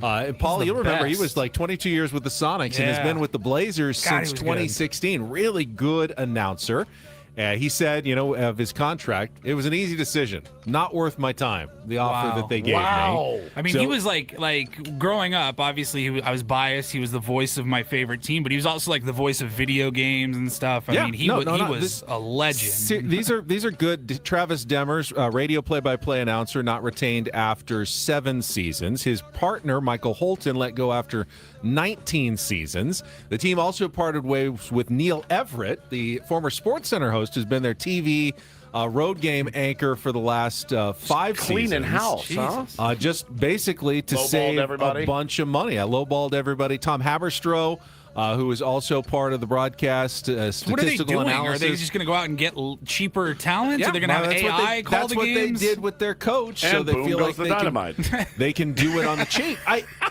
I get Reggie Miller passes it to the man. I'm biased, and I'd like announcers to be paid as much as possible. But how would Padres fans feel if all of a sudden they said, you know what, Don and Mud, we're going to give you a low ball offer, and then they're just gone. Yeah, Feliciano and Jones come in, and they're like, Mudd and Don out. We're bringing in our guys. We got this Jesse kid from Sacramento out. State. He just graduated, called some baseball games on the student radio station. And he's going to do it for $32,000 a year. Right. So we're going to hire him because we don't think it's worth it to pay veteran broadcasters their actual value. I think, is it possible that he goes, good God, I overpaid for this basketball team, and I've got to save money wherever I can? Sounds like that's what it is. Yeah, he's paid a ton for the team, but doesn't want to invest anything into it. Disappointing. This is a much more lighthearted. I told you I'm in Hawaii right now. A lighthearted.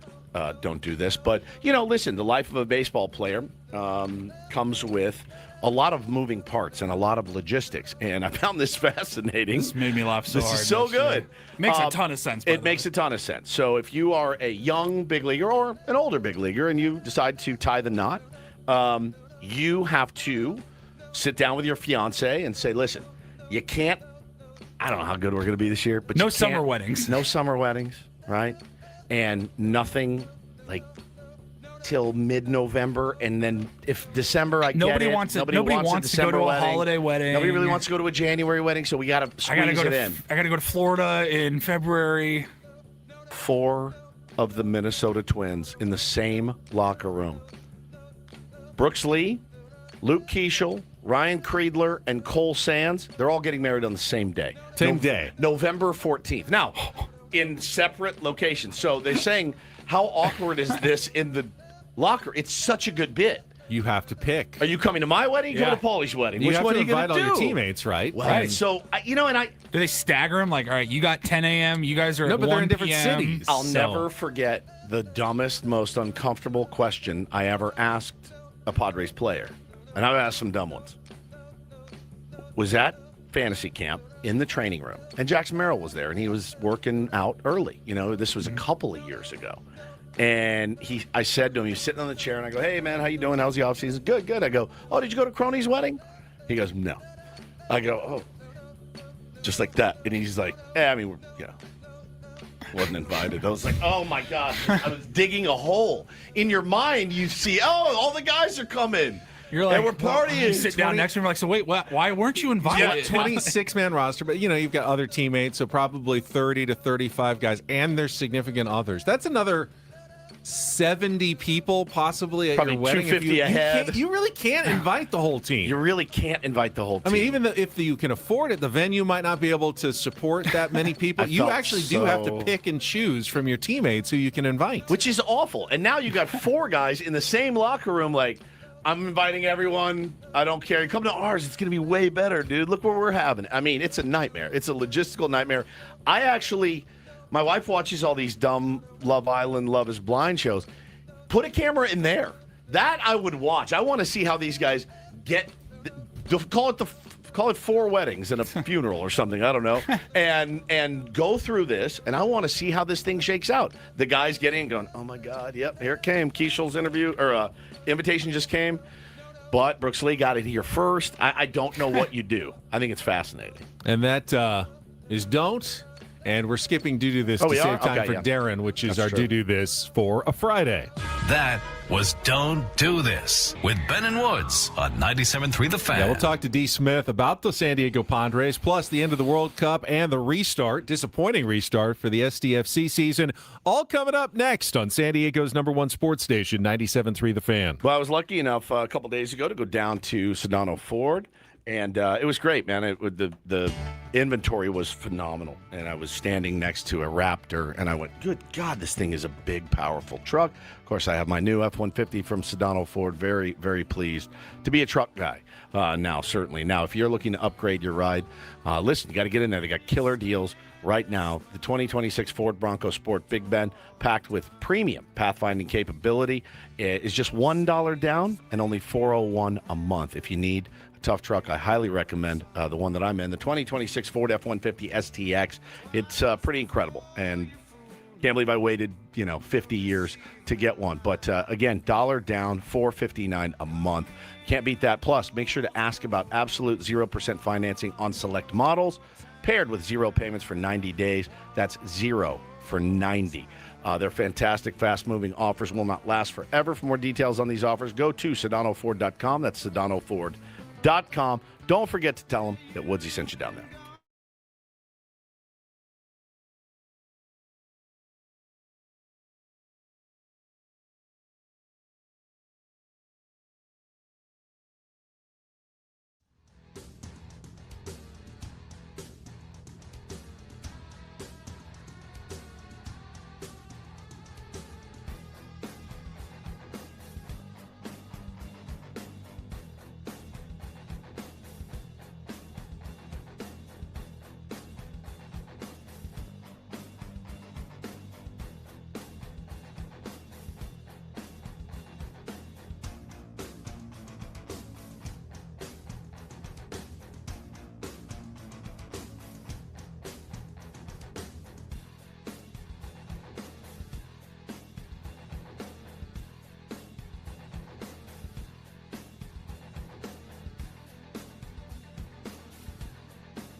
He just here. I'll show you a little. Just a little. Please don't. Just a little bit. What hurts on you? Nothing. Nothing at all. A little bit. Nothing. Now, So let's say whatever you're about to touch is the only thing. Let's say It's going to hurt. Right? All right, yeah. Okay. Pretend your knee hurts. Pretend your knee. It's going to in a second. Right here.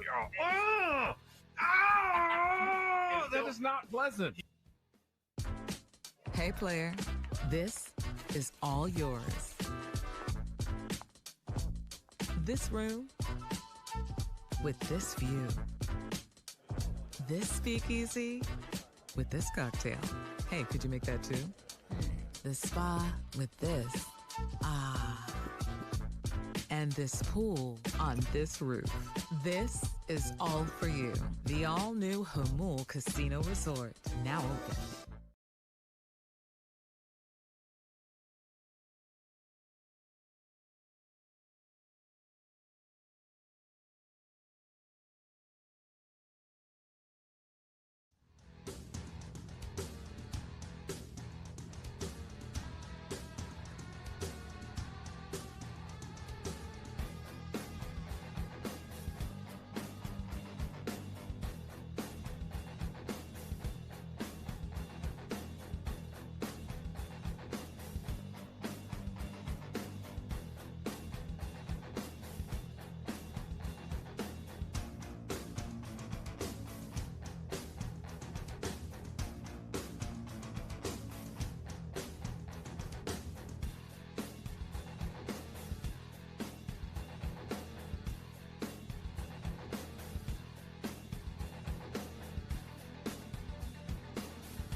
David P. Shapiro, criminal defense attorneys, helping good people regain control of their future when charged with a crime since 2010. Visit davidpshapirolaw.com. We've got our management report coming up at the top of the hour with GM AJ Preller. First, though, let's go out to our SDCCU fan hotline and talk to our good friend Darren Smith, who joins us here on 97.3 The Fan, SDFC broadcaster and Friar Territory host, talking Padres. Darren, it's good to see you. Any final thoughts on the World Cup and Spain's just dominating, if you can say a dominating victory when it was close until the end, but it was fairly dominating. Yeah, I'd say so. I'd say they were just miles ahead of Argentina for the entire game, but I think that drama was still like, is Messi going to do one thing here and they're just going to walk off the field winning this World Cup after Spain dominates them for 90 minutes? Kind of had that feel to it because that's sort of how Argentina played against Egypt and against England. So I don't know that it was the most memorable World Cup final that I've ever seen, but from that standpoint, I think there was a little bit of drama. At least that's what I was watching. So yeah, Spain's really good, and Spain's just the epicenter of the sport right now because they are the current women's World Cup holders and they are the current men's World Cup holders. So cool. They have a lot of good players and they have a lot of young players. They started 2 teenagers, so they've just figured this sport out. It was really cool. I enjoyed it. I enjoyed every second of that game, Darren, and really the entire World Cup tournament. Then I turn on STFC. I have a scrimmage with my 8-year-olds. I come home. I'm like, oh, still some time left in this match to watch. It certainly looked different. I will give you that. It did look a little different. And then the absolute gut-wrenching, like reach into your gut, pull out your spine ending. What the heck happened? I know. It's like another one of these excruciating losses, like LAFC, which was a draw, but it felt like a loss. Yeah. Just these Seattle, these very Cincinnati. Late, these these go on and on time, now. Yeah, man, these stoppage time goals, they are, you can count it up. I mean, it's 8 points that have been lost from either a winning position or a tie position, a level position. Yeah. So that's 8 points in these stoppage time situations. I think 5 of them so far this year. So how much different does the season look if there's 8 more points, right? So I don't know how you internalize that if you're one of these players or coaches. Do you feel like, okay, like that would have been a good point? Probably. I think that would have been a good point away. First game back. Sure. You're playing at elevation. I think that Colorado team is better. I'm not trying to put a shine on this for people listening. I do. I'm just watching. I think they have good players. They've spent money on players. They have a new coaching staff. Much better Colorado team than it was a year ago. So I think that would have been a good point. You'd feel okay about yourself. I think they actually played a way that was different than what we've seen throughout the season. I thought they played with a different structure, different shape. They didn't have possession. This is like the first time all season they didn't win possession in an MLS game. Only the second time ever. I think it's because it wasn't a huge priority. They were trying to defend in the midfield. And, they would have been fine taking a point out of there. I know Mikey told you guys will never play for a point. Maybe, take it with a pinch of salt. But then come home and try to pick up 3 against FC Dallas and you feel good about yourself. But, yeah, it's a tough turnaround. You got to get it going and you got to pick it up and go tomorrow night at 6:30. But, Darren, unlike Major League Baseball where the All-Star break and the trade deadline are coming really 70% into the season, we're not even halfway. I think this will be the halfway mark after tomorrow. So there is a lot of time. But what can Mikey Varas and Tyler Heaps do? I know they're talking about still adding a couple more players. Will that make a difference? Why does this continue to happen, I think, is the big question. Yeah, I mean, they're going to be buyers. They're not going to be sellers. Although it might be a little bit of both, quite honestly. I guess we'll see what happens during the transfer window. But, I mean, it's a fair question. And at the end of that game, that goal that's allowed there, it's you bring a player on. So we go back to the red cards, right? Luca Bombino picks up a red card in the game against Vancouver, which was dubious, and he's unavailable. So your starting left back, who's one of your best player, who's played, amongst the most games in your franchise history, is out for the game. So you're putting somebody else in his place, and that guy's Kieran Sargent, and then he comes out of the game, and you're putting in a new player. His name is Ian Murphy, and maybe he's trying to figure out how to it just that can't happen. You know, like you can't leave any player unmarked in that situation to score that goal. So, you know, are there some things that happened there that, you know, was there a breakdown? Yeah, I thought they played pretty well defensively. Like, you know, not to bore everybody with statistics, but they do keep a stat called big chances in the game. And San Diego had 2 big chances. Colorado had none. So for the most part, I think SDFC played the style of game that it wanted.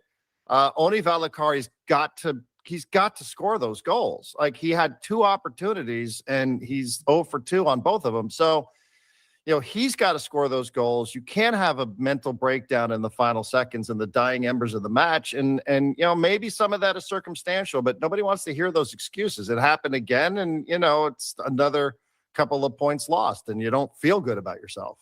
We talk about big feelings in our home with our kids. Big feelings. They're big chances and big feelings. I had some big feelings this morning about the San Diego Padres. It's a biggest series of the year. Oh, the toughest watch of all time yesterday, man, with a Canning and Waldron appearance in the same. I mean, it was like it was excruciating to watch. And I think the experiment should be done with both of those guys. I mean, I get it. You still have to have guys that cover innings, but it feels like, you know, this week was a huge week. It hasn't gone exactly the way that they wanted. To the point we said earlier, like, well, who do you have in the system anyway? Like, is there not anybody that they're even curious about? Because at this point, you might as well run that guy out there and see what he's got. Right? Like, yeah. It can't get Wasn't much that worse. Matt Waldron? That was Matt Waldron. Yeah, fair exactly point. right. That's exactly right. But man, it is. It's been a tough watch, man. It has been, and it's just, you know, I think it's just so disappointing to think that, you know, I guess these are birds of a feather if you want to lump them in the same category, because, you know, for SDFC, you have the 60-day break, the World Cup break, and you think, okay, it's going to be good for them. This is the team that needs it. It's a team that needs to get their heads right. And I think for the Padres, like, okay, take your all-star break. Everybody kind of cool your jets a little bit, take a deep breath. You see the Royals on the schedule. You see the Atlanta Braves. You know, you did okay against the Braves here, you know, for whatever reason they've had their number. And then it's the Marlins who can't win a game. So, like, it's you know, you feel like this is going to be a moment where the team, you have the opportunity to make a statement. And like that first game's just like, and then the second game, you're like, what's happening here? And I think that's the worst part. It's just, you know, it's just like, wow. In your wildest dreams, whether you were believers or non-believers in the Padres going into the break, I don't think anybody thought you'd come out and just trip over the Kansas City Royals. You know what I mean? Like that's the part I think that just like, you just made you feel like it was so demoralizing to see that. And then, you know, 3 out of 4 against the Braves, you're just like, yeah, I guess so. I guess this is just the way it is. And like, does anybody feel good about the Marlins on a 9-game losing streak? No, I mean, it means that's they're terrifying. due. Yeah, it means they're due. I think for me, I mean, objectively, the Padres have a lot of guys who are playing well right now. I mean, Manny's hit a ton of home runs from the break. Tatis, Merrill, Rengifo's contributing. France is red hot. You actually have had decent pitching performances from J.P. Sears, Herman Marquez, Walker Buehler was good the last time out. Michael King's getting by. You have one player every game that ruins it for you, whether it's Kyle Hart in extra innings, whether it's Griffin Can. There's like one player. Catcher's interference, right? Like one player is insane. messing it up for you every single game. Like you're close, but you can't get over the hump in almost any of these games, and you're wasting actually a lot of decent performances from a bunch of your players right now. Yeah, maybe the story of the season. But as you know, as my former colleague Phil Nevin would say, you know, this isn't a try league; it's a do league. You got to do it. You know, this isn't.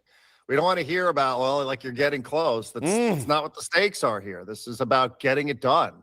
And if you can't get it done, and if you're one of those guys that's, you know, part of the reason why the team falls apart for whatever silly moment in the game, pitching wise, bullpen wise, base running wise, fielding wise, clutch hitting wise, you know, then like you're part of this problem. So, you know, you got to kind of root that stuff out because you just don't have time. I mean, listen, a lot of people think that they're out of time. Time's done. It's over. Finished. So put the for sale sign up and give it a rip. AJ will disagree, I'm sure, in an hour. And I think a lot of fans probably disagree. Heck, I just heard you guys disagreeing to an extent.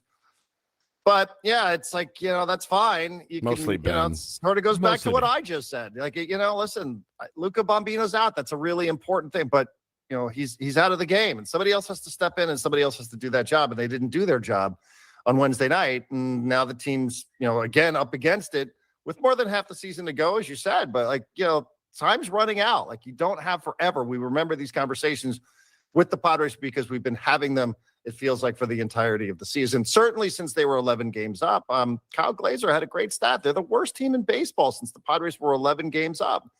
When they were, 31-20. I don't remember their exact record, but they were a season high 11 games up. And since that moment, they have the worst record in Major League Baseball. And that includes the crappy Marlins, who have won 9 straight games. Lost 9 straight games. But you know what I mean. We celebrated, Darren Smith joins us this morning. We celebrated Ron Fowler's birthday yesterday. Yeah. I texted with Ron and wished him a happy birthday. And Lincoln City, baby. I wanted more than anything to be like, can you just come on in the morning and just, what if he was the owner? If he was the owner, this was, you're looking, he's like, oh, we are a top 10 payroll. And this He would have had some words for Griffin Canning.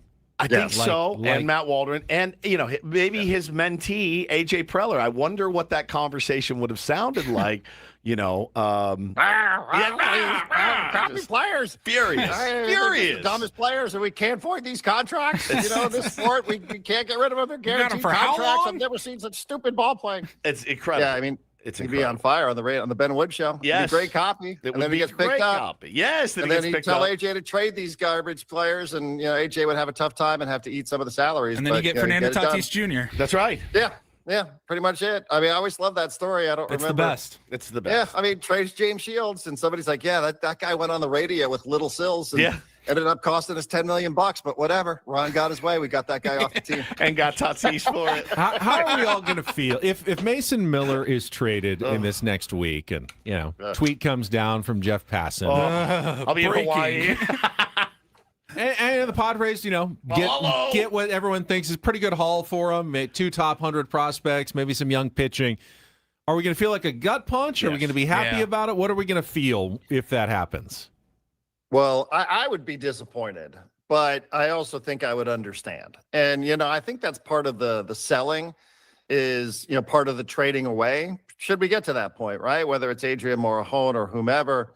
The expiring contracts, all the things you guys were just talking about, which, I think is an interesting subject because how do we classify Michael King?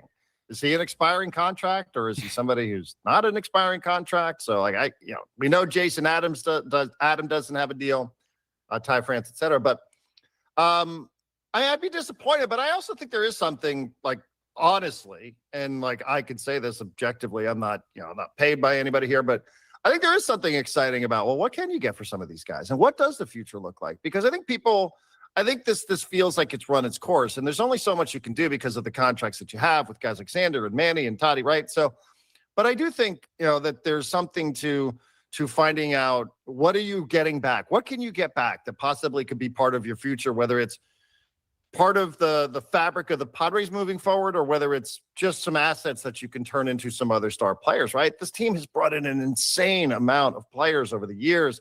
I mean, we could spend the next 10 minutes just talking about all the different names that we've seen come through the doors here, right? I forget, players, some debatable of them, players, Luis Arise and Dylan Cease, who just started the All-Star game, and Robert Suarez, and, Josh Hader and Soto. I mean, on and on and on, and Darvish and Musgrove and Snell. So, could you turn those players into other guys? But I know people would view it as a failure, and people would use that to say, well, this is the time now to get rid of this AJ Preller cap. But I also think it could be exciting to think, okay, we've just got to reset a little bit here. And, what can we do? What can we do to make this franchise better for the long haul rather than just trying to paper over the cracks? I mean, would you rather go out there and get a haul for some of these guys, or would you rather Freddie Peralta? It doesn't do all that much for me unless you're truly convinced that you're going to get a guy like Nick Pivetta back, and then it's King and Pivetta, and maybe Peralta turns into something different here than he is with the garbage Mets.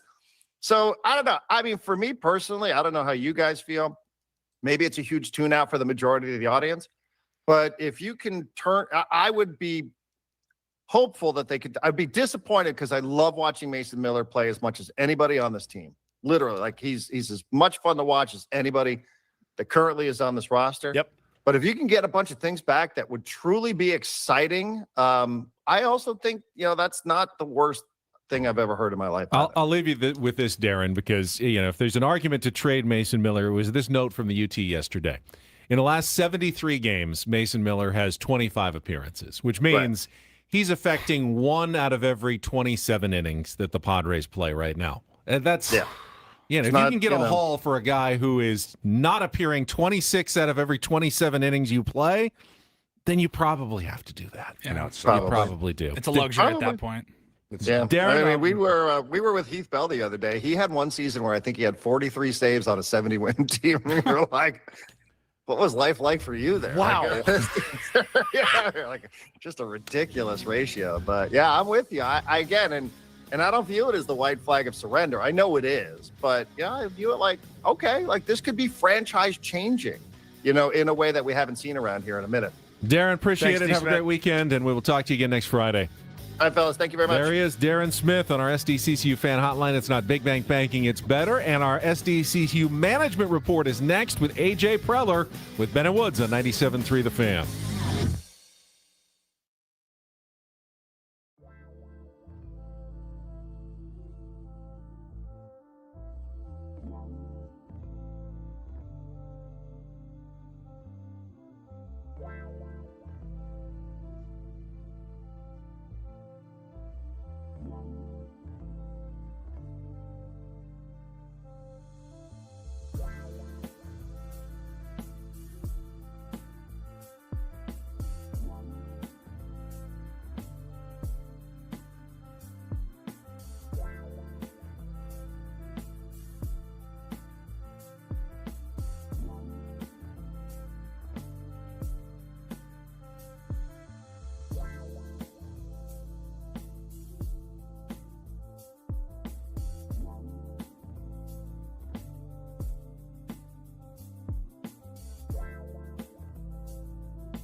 All right, we are halfway home on a Friday. Ben and Woods, 97.3 The Fan. I'm Woodsy. That's Paul Reindl, executive producer of the program. Ben Higgins, your friendly neighborhood sports anchor, joins us as well.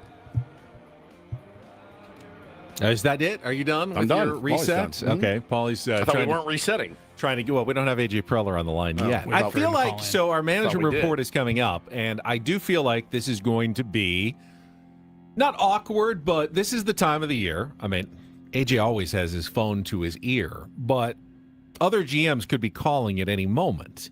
And if we have him on the line for 15 minutes, and you hear that little click, like someone else is trying to call, I'm going to be wondering, like, who is it? Is Brian Cashman calling him right now? Should he be taking that call and not talking to us at the moment? The trade deadline is still 10 days away, so it's not. They can wait.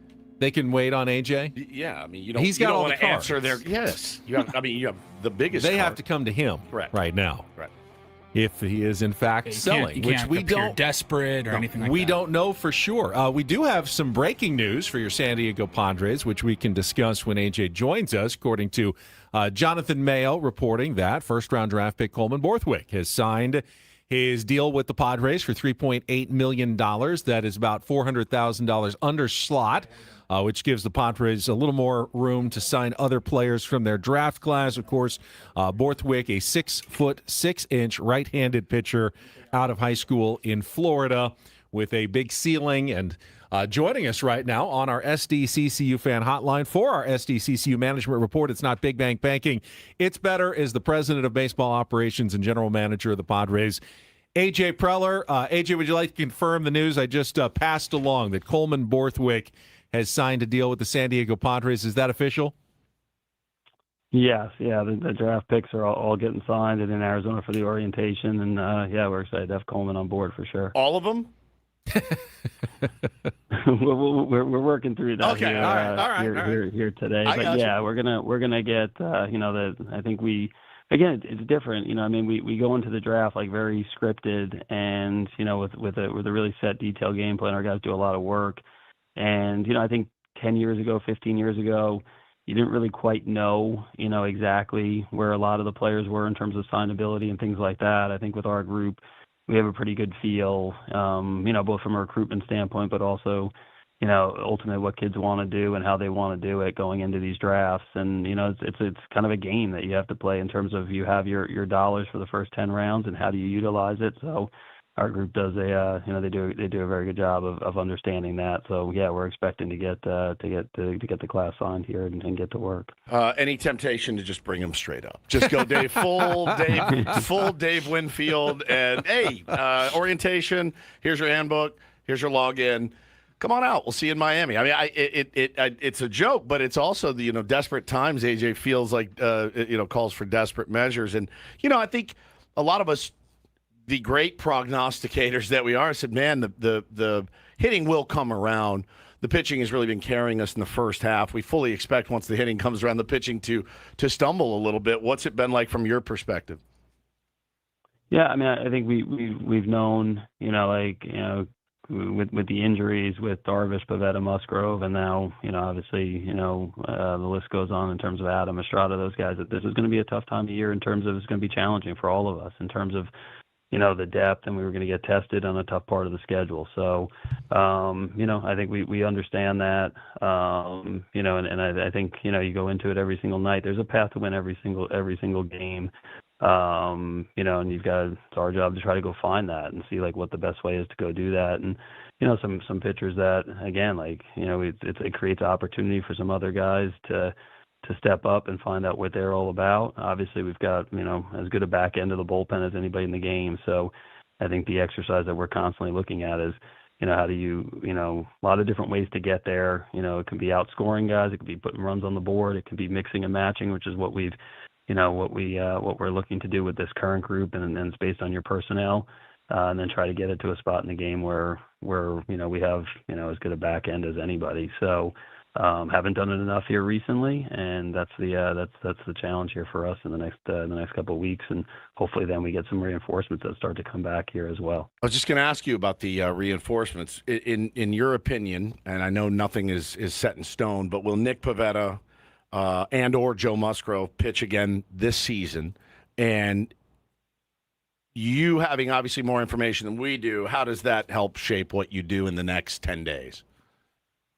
Yeah, they've made, they continue to make progress, and they're getting to the point now where they're going to face hitters and get out into rehab games. So, I know it's been a long road for those guys. They've worked really hard, and I think we're excited here this week to kind of see, to see them get back on the mound, start pitching in games, and hopefully be ready to come help us at some point in time in August. So, we've said on this, I know it kind of feels like it's been running throughout the whole year in terms of, that rehab process. They can do all the rehab they want, the plyo balls, the training with our athletic training staff. Really like the test is, can you get on the mound, every 5 days and be able to throw, 50 plus to 75 plus to 90 pitches and then bounce back and do it in 5 days. But they're at a point now where, we're seeing them throw at velocity. We're seeing them get on the mound and get to a point where we'll now go see them against the minor league hitters here and hopefully see them back at Petco in August. So, I mean, will that change kind of what you do in the next 10 days or so before the deadline? I mean, it's all part of it. Like every day, obviously, we're watching our team. You're kind of seeing where we're at in the standings, and then you're obviously, you're trying to get a sense of, hey, this roster could look a lot different in a couple of weeks in terms of guys that are in the building and in the organization coming back. So we got, obviously we had Randy Vasquez come back, Wandy come back from bereavement list, and then Estrada's out on rehab assignment.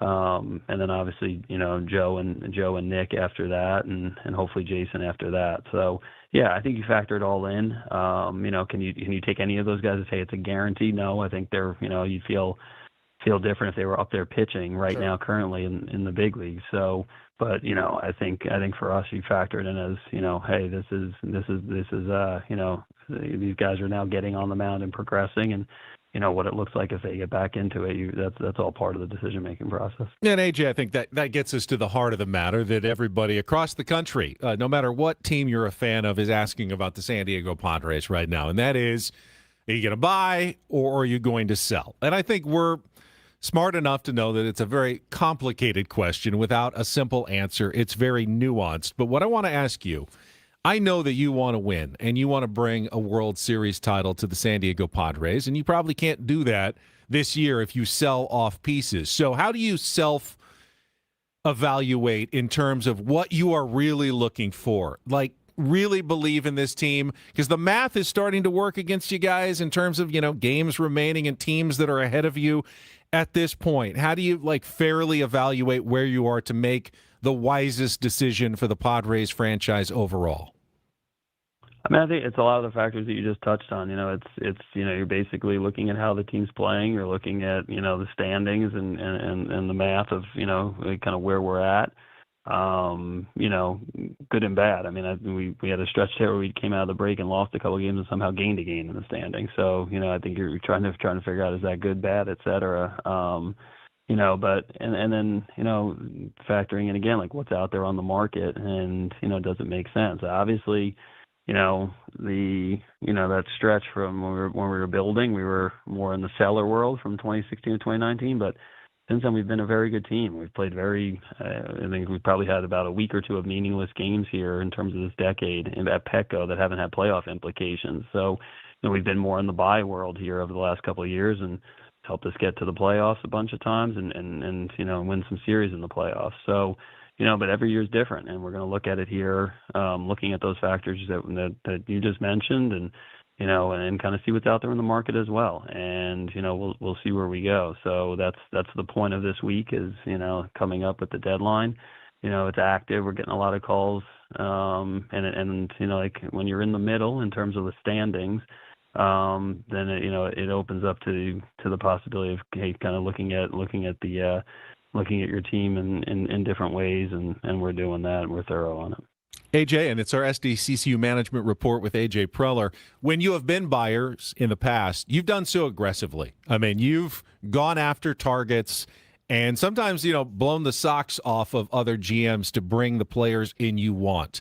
Do other GMs do that to you in terms of Mason Miller's a very attractive piece for a team that might be trying to win a World Series right now. Could be a huge difference maker.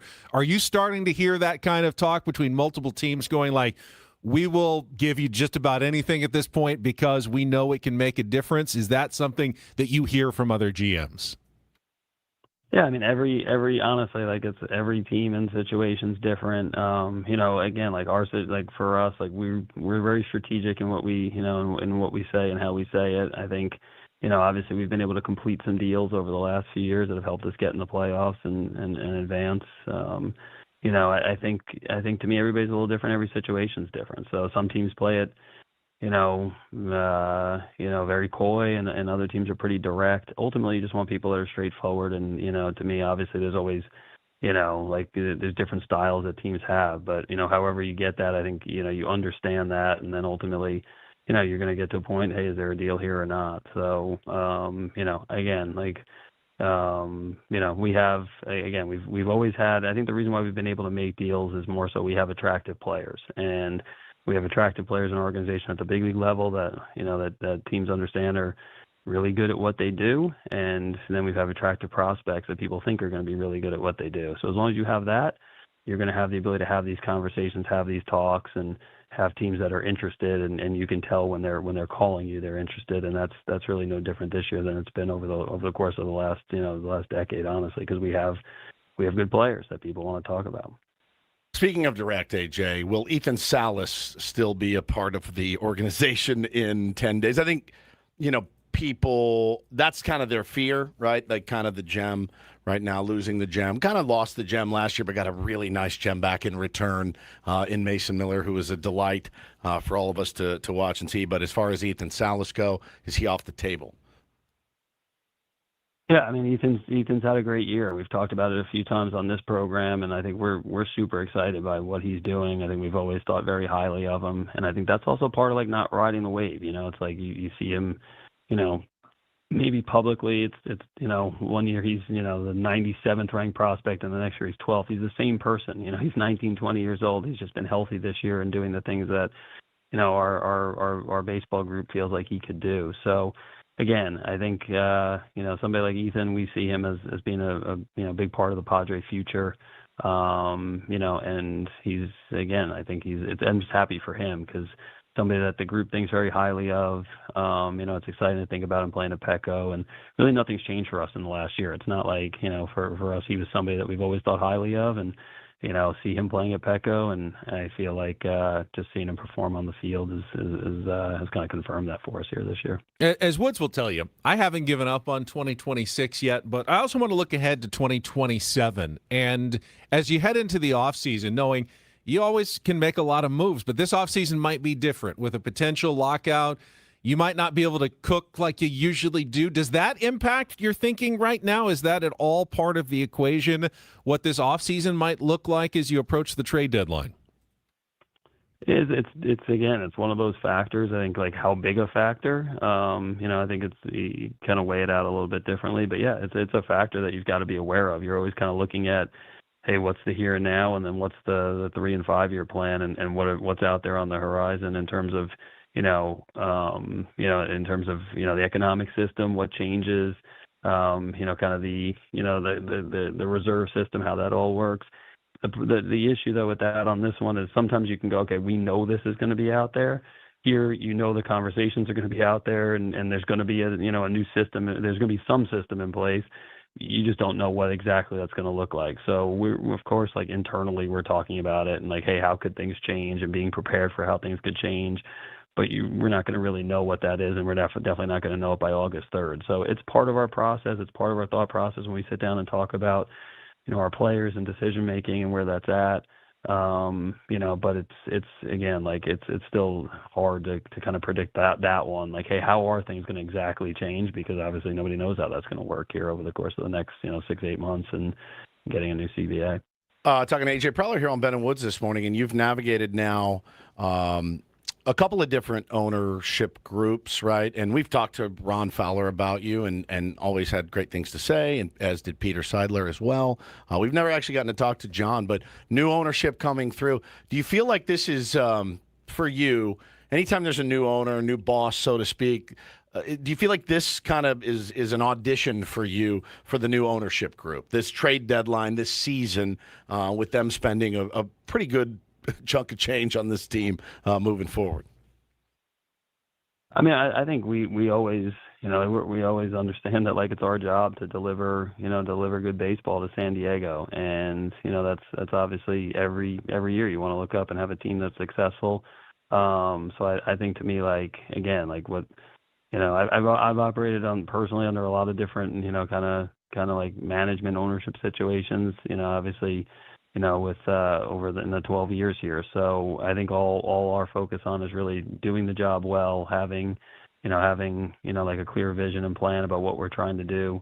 With the goal being to win a World Series. There's a lot of different ways to get there. Obviously, like, those first few years it was all about building up and adding to the system. And, over the last 6 years, it's been about getting to the playoffs and then winning in the playoffs. So I think that's what the focus is. I think, personally, definitely excited for, having that clarity and having, again, like the, having somebody in that's, they're obviously investing and spending, money to buy something that they see as being really good, and it has been really good here in San Diego. It's been, been fun to be a part of it. And I think for us as we approach this deadline, I think it's the way we've approached it, in the last 12 years. You got to look at your team. You got to evaluate where you're at. You got to see what's on the market too. It's not as simple as saying, hey, we want to acquire this player and it's going to push us over the top and it's going to turn us around, or, hey, we want to move this player for these 4 prospects. And, that's the answer. It's like, you got to see who the players actually are. That's a huge part of it. And I think, I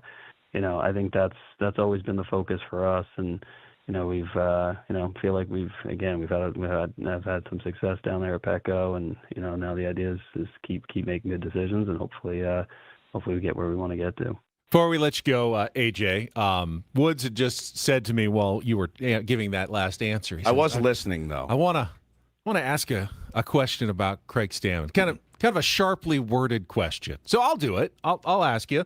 Has Craig been what you hoped he would be? We knew it would be like an adjustment period at the beginning of the season, but this year has not turned out so far the way you wanted. I mean, how much of that lands on the manager's doorstep, and then, conversely on your doorstep with who you picked? And we like Craig quite a bit, actually, but the results haven't been there so far. Yeah, I mean, Craig, again, like, I think Craig is the answer is yes. I mean, like, Craig is somebody that, you guys know him well. He's somebody you can have, honest conversations with. He's somebody that, that leads the group and leads the team. Obviously, we all like to look up and be 10 games up in the division, but I think from our standpoint, like, ultimately, it comes down to, there's a lot of factors that go into that. And I see it every single day. Craig with the staff, groups together, the guys like coming to the ballpark every single day. Again, I think it's refreshing. He'll be the first person to say, yeah, I could have done this a little differently or that a little differently. He's a better manager now than he was 3 months ago. He's going to be a better manager in 3 months than he is now. I don't tie it all to, like, the win-loss record, from a manager standpoint or from anybody in the organization standpoint. Like, the process, the conversations, the way you go about it, the vibe you create, the energy, the culture, that's what we look at. I think the things that made us want to hire Craig in the first place, we've seen them, over the last 10 years in the organization. I've seen them in this new chair. And again, he's going to be part of the solution here as we go forward. So, AJ, really appreciate it. No, it's a busy time for you, and I know the fans do appreciate you coming on and talking about this stuff as well. So thank you very much. All right, appreciate it, guys. Thank you. There is AJ Preller, president of baseball operations for your San Diego Padres, and our SDCCU management report. It's not big bank banking. It is better. Kind of want to give everybody a chance to react, whether it's on our YouTube stream, or if you want to send in social media or even call. We do have Take on Woods. You want to push back Take on Woods a little bit? Yeah, to the bottom? Let's react to that when we come back. Take a quick timeout. We'll come back. What you heard from AJ Preller coming up next here on 97.3 The Fan. Gambling problem? Call 1-800-GAMBLER. GEGE 000-466. For a full list of games and rules, play at 7 Mile Casino. Visit 7milecasino.com. Hey, sometimes the cards that you are dealt are really good ones, and sometimes you get a 2 and a 7 in Texas Hold'em, or you get a 16 hit on 18 in too, California style blackjack. Yeah, it's some is decisions. Some is a little bit of luck that's Indeed. involved. Baseball and cards, not all that different sometimes. It's weird. They call it the World Series of Poker They as do. well. Yes. That's right. The only That's other right. World Series that there is. If you are a card player, there's only one place you should be playing your cards in San Diego. That is 7 Mile Casino, because it's so close, so easy to get to. And once you get there, you're going to find an upscale environment that's going to knock your socks off right off the 5 freeway in Chula Vista. Yeah, couldn't agree more. They got all the card games that you're spreading. It's a smoke-free environment, too. It is bright. It is airy. You got friendly people in there. Look, it's just a great place to go. If you want to spend half an hour, you want to spend 3 hours, you can do it at 7 Mile Casino, because your whole day isn't spent in the car, getting out there, parking, all of that, way out into the East County. It's just 7 minutes from downtown. Check it out for yourself. 7 Mile Casino, just 7 minutes from downtown.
Hey, player, this is all yours. This room with this view. This speakeasy with this cocktail. Hey, could you make that too? The spa with this. Ah. And this pool on this roof. This is all for you. The all-new Hamul Casino Resort, now open.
Fan presented by Xfinity. Secure the most reliable Wi-Fi. One price, 5 years guaranteed. Xfinity. Imagine that. And we just had some baseball coverage there with AJ Preller.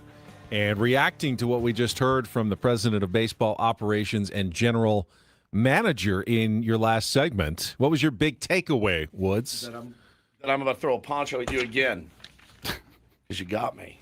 I don't know why you did that. The Ben bus backed over you. What the hell happened? At the end. What was that about? Okay, so I'll be fair. I think you are the one who asked 90% of the tougher questions. So you should have just said of our guests, and I thought you were having trouble coming up with the wording for a good Craig Stammen question. I wasn't. So I thought I'll just take it upon myself. I was telling him, I turned the mic off and I go, hey, I want to ask a Craig Stammen question, a pointed one. And that's all I said. Yeah.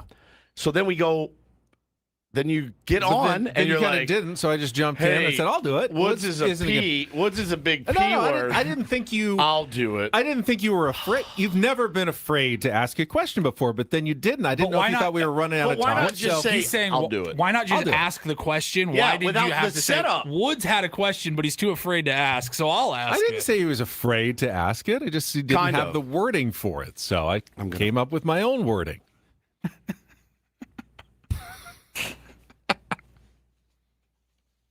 You're not afraid of AJ. I know you're not afraid of AJ. No, I thought I thought one of the biggest takeaways was AJ went as close as we've ever heard to saying that Ethan Salas's name is not on the table at this trade deadline. I know there are no absolutes, especially when dealing with AJ Preller and dealing with a trade deadline in baseball, but every word that he said indicated that he plans to keep Ethan Salas not only past the trade deadline, but like Jackson Merrill, he wants this guy to be coming up and playing for the San Diego Padres, not as a trade chip to be used to fill another roster hole somewhere else. Yeah, agreed. And I'm all for that, right? And again, they're in that position too where I think there are teams that when they're selling, they're like, oh, you're going to have to loot our entire minor leagues. We're in the unique position, and not exactly the best position, where you've got maybe 3 to 4 to 5 pieces on the big league roster that may be more attractive even than a developmental, Ethan Salas. You know what I'm saying? Like you're not going to have to move him because you're not in a position to go add a Tarek Skubal, right? And of course the Tigers would say, yeah, Ethan Salas would be attractive. He's your best prospect. We've got Dylan Dingler, and he's pretty good, So like, you're going to be able to move pieces from your big league roster. You don't have to. They're just in this weird purgatory as they've been all year. And AJ acknowledged it's a tough spot to be in because he does have to acknowledge the standings and the math of whether they really can get back into it and. They could play. But there's also the feel. Like Kevin Acee wrote the other day. It was always anonymous sources and everything, but he's like, basically it was unanimous that like nobody feels like this team has it as far as going on a run and doing something magical in October.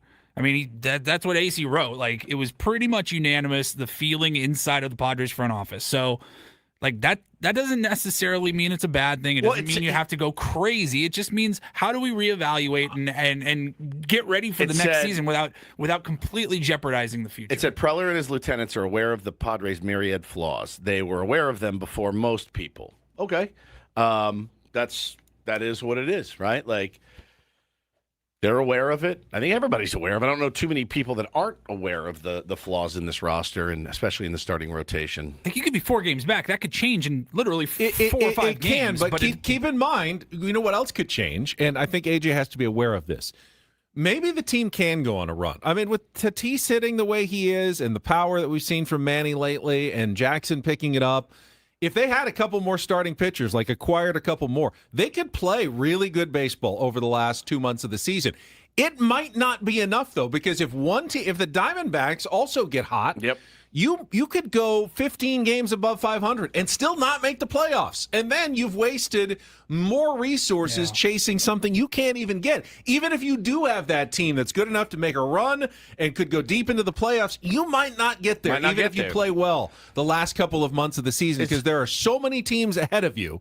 Even though you're only 4 back, you could play 20 games above 500, and that's not going to guarantee you a playoff spot. If the Diamondbacks are 17 games above 500, then you're screwed. You're still screwed. You can't control what everyone else does at this point. That's why the math has to be a big part of it. Is this breaking news? Wow, we've got huge news in the NBA right now, and this is confirmed from Shams Charania.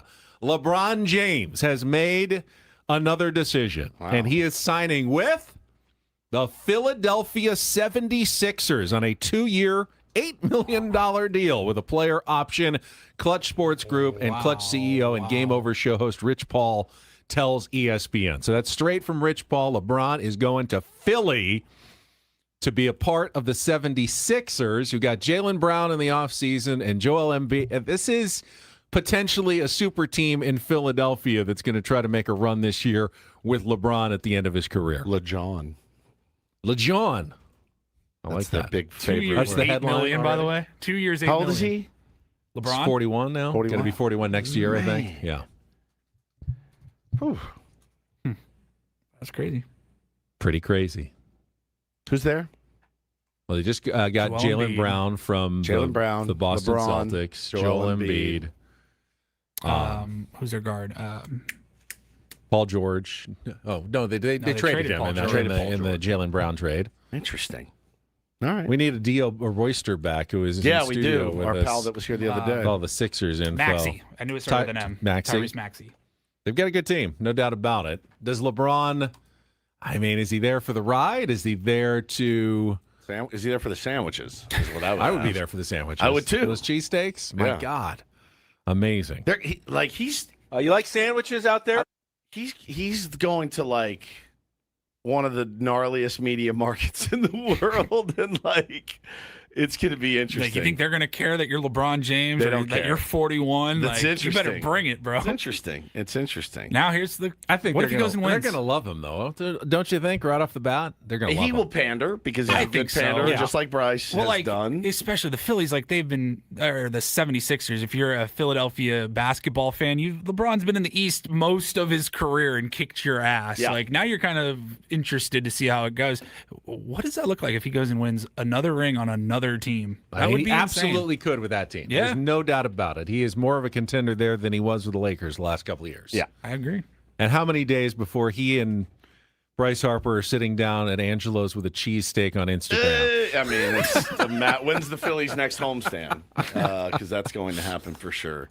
That's interesting. Big breaking news. All right, here. Bryce Harper, Jalen Hurts, and LeBron James all just cheersing at dinner. And potentially Mike Trout is getting a lot. I mean, Harold Reynolds was essentially, he was like, Mike, I know this is on in the clubhouse. I know you can hear me. We are begging to see you waive your no trade clause. We are begging. We need to see you in a run. I feel like Everyone's the baseball tired world's of been this. trying to speak that into existence for 10 years. Yeah, but now it's a real possibility, you know, and they're saying that's probably the only place he would waive it for, which would be interesting. He still got some juice in the tank to go to Philly, and is that like, if you're him, you're like, I don't want to go back to my hometown. Like, I'm like, I don't want to go. I mean, he's built a golf course like just outside of Philadelphia, Trout National Golf Club. He has his own private country club right get there. My ass back there then. So it does make a lot of sense. Yeah. Now, can he stay healthy for a playoff run into October? Who knows at this point in his career. All right, lots of news all over the place this morning. We're going to wrap up our hour, though, with a little game of Take on Woods. All we have left is the wild card category this week, but if you want to call and play, 833-288-0973, you can qualify for the getaway to the Fontainebleau, Las Vegas, and a $150 food and beverage credit. Call during our break, get online, we'll play our game when we come back with more Ben & Woods on San Diego's #1 sports station, broadcasting live from the Bill House Studios. We know how on 97.3 The Fan.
He just here. I'll show you a little. Just a little. Please don't. Just a little bit. What hurts on you? Nothing at all. A little bit. Not that now. So let's say whatever you're about to touch is the only thing. Let's say it's gonna hurt. Right? All right, yeah. Okay. Pretend your knee hurts. Pretend your knee. It's going to in a second. Right here.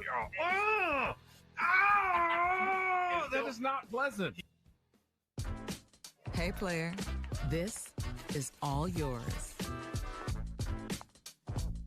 This room with this view. This speakeasy with this cocktail.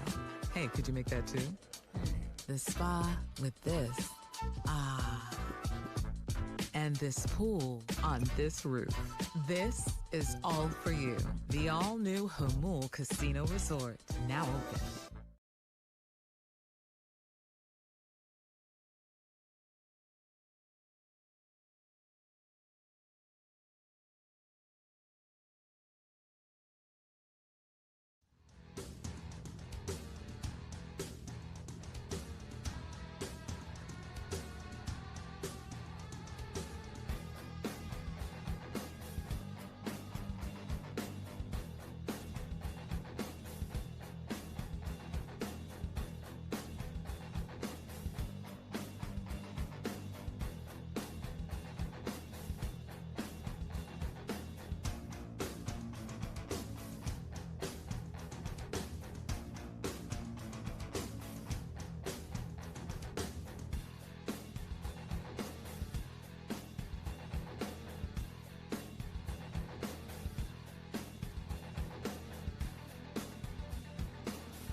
By thousands of San Diegans for 20 years. Baseball season is in full swing, so is swim season.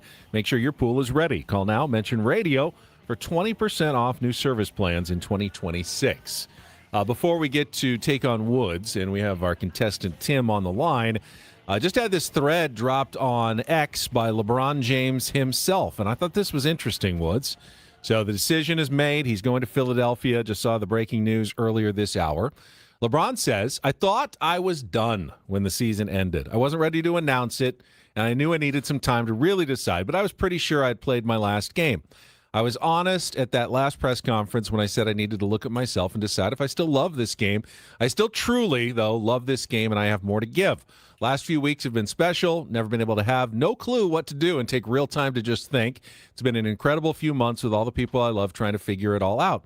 This is my last decision. I'm not going for money. I'm not going for family. What I'm really playing for at this point, I still want to sacrifice. I still want to work.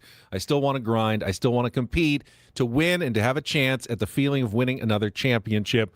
I believe I can help make the Philadelphia 76ers a championship team, and I am so excited to energize a new fan base and start this incredible journey one last time.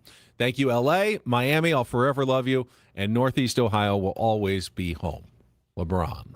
I mean, did anyone think he was going to walk away without doing the full tour? Come on. He did. He said, I thought I was done when the season ended. You think he's lying? Yes. Why does he have to add that then?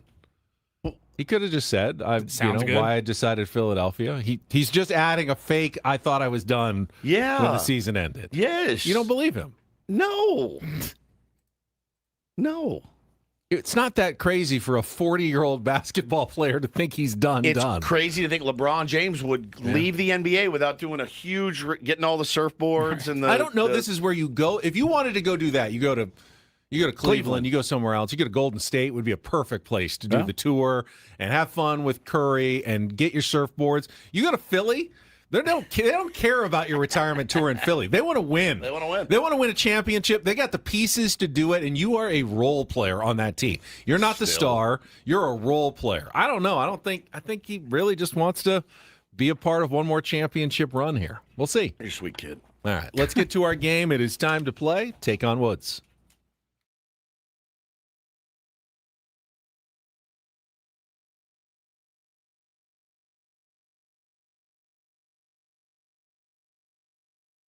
Woods. Take on Woods, brought to you by Bay Alarm, security and fire alarms for every business. We've got you, and we've got Tim on the line. Good morning, Tim. How are you? Doing good. How are you? I'm good. You have no choices today. We only have our wild card category left, but if you can beat or tie Woods in our 5-question trivia challenge, you will qualify for our grand prize drawing, 2-night stay at the Fontainebleau Las Vegas, and a $150 food and beverage credit. Book your stay at FontainebleauLasVegas.com. All right, today's wild card category, Tim, candy bars. Here's how it will work. I will read you an official description from their own website or package of a sweet treat. You just need to name the candy bar I'm describing. Sounds pretty easy. We'll see how it goes in real life. Tim, you ready to play?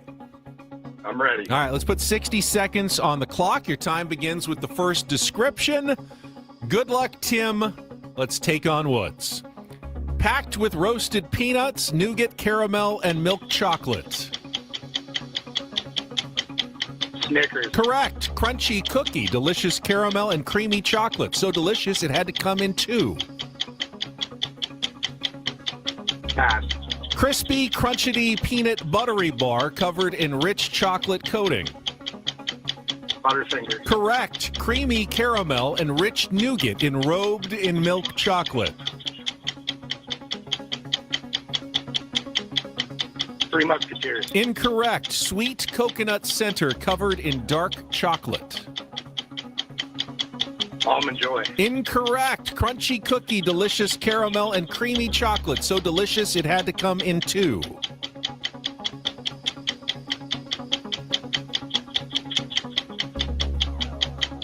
Our last one here. Time running out. Peanut butter. Reese's peanut butter. Oh, no, that's a Twix. It came in 2. Creamy caramel. So nougat, Three Musketeers has a lot of nougat, but the creamy caramel makes that a Milky Way. And sweet coconut center covered in dark chocolate is an Almond Joy, but no almond. That makes it a Mounds. All right, that's 2 as your number. Let's bring Woods back in and see how he fares in our wild card category today. Candy bars. Come on. Oh, you feel confident, do you? I'm a candy all bar right, so lover. I'm going to read the official description candy of bars, the sweet treat, either from the package. Right. I'm reading you the description, the official description, either from the package or the website. It's all you're getting, and you have to name the candy bar. On it. All right, 60 seconds on the clock. Your time begins with the first description. Good luck, Woods. Let's take on Tim. Packed with roasted peanuts, nougat, caramel, and milk chocolate. Correct. Crunchy cookie, delicious caramel and creamy chocolate. So delicious it had to come in 2. Twix. Correct. Crispy, crunchity, peanut buttery bar covered in a rich chocolate coating. Fifth Avenue. Incorrect. Creamy. Bull S. Creamy. caramel and rich nougat enrobed in milk chocolate. Say again? Creamy caramel and rich nougat enrobed in milk chocolate. Rolos? Incorrect. Sweet coconut center covered in dark chocolate. Ooh, Mounds. That is correct, and that wins it for you 3-2. How did Fifth Avenue not get Because that? a crispy, crunchy, peanut buttery bar, according to their official packaging, is a Butterfinger. Okay, it's also... That's what they describe it as. I'm it's sure not it's his very similar, but description, that's it not. says it This on is the the wrapper. official description. I'm sure Fifth Avenue has their own. It's not Ben describing different it. way of describing it. And then creamy caramel and rich nougat enrobed in milk chocolate. I don't think Rolos have any nougat. You're right. It's... He said Three Musketeers, but Three Musketeers doesn't have any caramel. No, it's Milky Way. It is a Milky Way. Yeah. There you go. But you did sneak it out. Tim, sorry. 3-2, our final score today. A little harder than you thought, though, in candy bars. Not really. I mean, I went at 3. Three. Had, you thought you'd have 4 or 5. 4. I thought I had 4.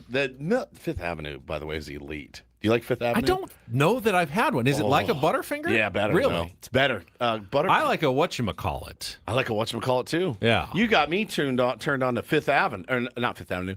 100 grand bars. 100 I used to Grands think you are were delicious. a pederast. Are you the Rice Krispies and the caramel together? Bro, they are elite. So good, 100 grand bar. I eat my words, 100%. Absolute. I'll eat as many of those as I can get. I know. I thought. Now he said almond joy, and I wondered if you were going to get tripped up because Never. there was Dark chocolate. no mention of a nut or an almond in there. Say and that. dark chocolate. You're right. Almond joy is milk chocolate. I've always thought and Mounds is dark chocolate. I've always thought it would be rad. You wouldn't like either because I love them both. Mix them. Have like a dark chocolate almond joy. Oh my God! God! You probably. Well, I don't like coconut, so I'm not going to like it either way. Elite. But I know you love almond joy. I do not like Heath bars. Not a big Really? fan. They're Toffee? too crunch. It's too. How about a score bar? It's like a thinner Heath bar. I think those are pretty good. SKOR score bar. I don't like the thin. Really, too thin. Toffee. I don't like those Too at all. thin on the I don't toffee. like. Maybe it's toffee. It hurts my teeth. That's kind of why I don't like Butterfinger. That's why I prefer Fifth Avenue. And like a crunch bar. Again, I like the Rice Krispies, Don't but like the once you've Crunch had Bar. 100 grand, Yeah, why? you never go back to a You're crunch bar. missing It's like you're missing caramel. Caramel makes it so much better. That's right. I'm starving for a candy bar right now. Starving. I would do anything to have one right now. I think my favorite out there right now, I think they're relatively new, is the Reese's Sticks. Oh, those they are they're like, unbelievable. I loved Kit Kat bars growing up, and the Reese's Sticks are like Kit Kat bars, but so much They're better. so good. So good. And they taste so much different than the Reese's Cups. Yeah, for whatever they, reason. they are much better. different. Yeah. Ben and Woods brought to you by David P. Shapiro, criminal defense attorneys, helping good people regain control of their future when charged with a crime since 2010. Visit davidpshapirolaw.com. Still have a Rydell Report and an MLB reach around to get to in our final hour, and our flubs of the week return at least one day only. Coming up next on 97.3 The Fan.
Final hour of Ben and Woods on a Friday. Head into the weekend. Hopefully everybody has some plans. Will enjoy themselves. We got Comic-Con in town.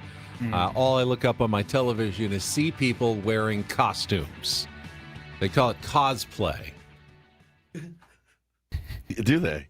They do. Cosplayers. Okay.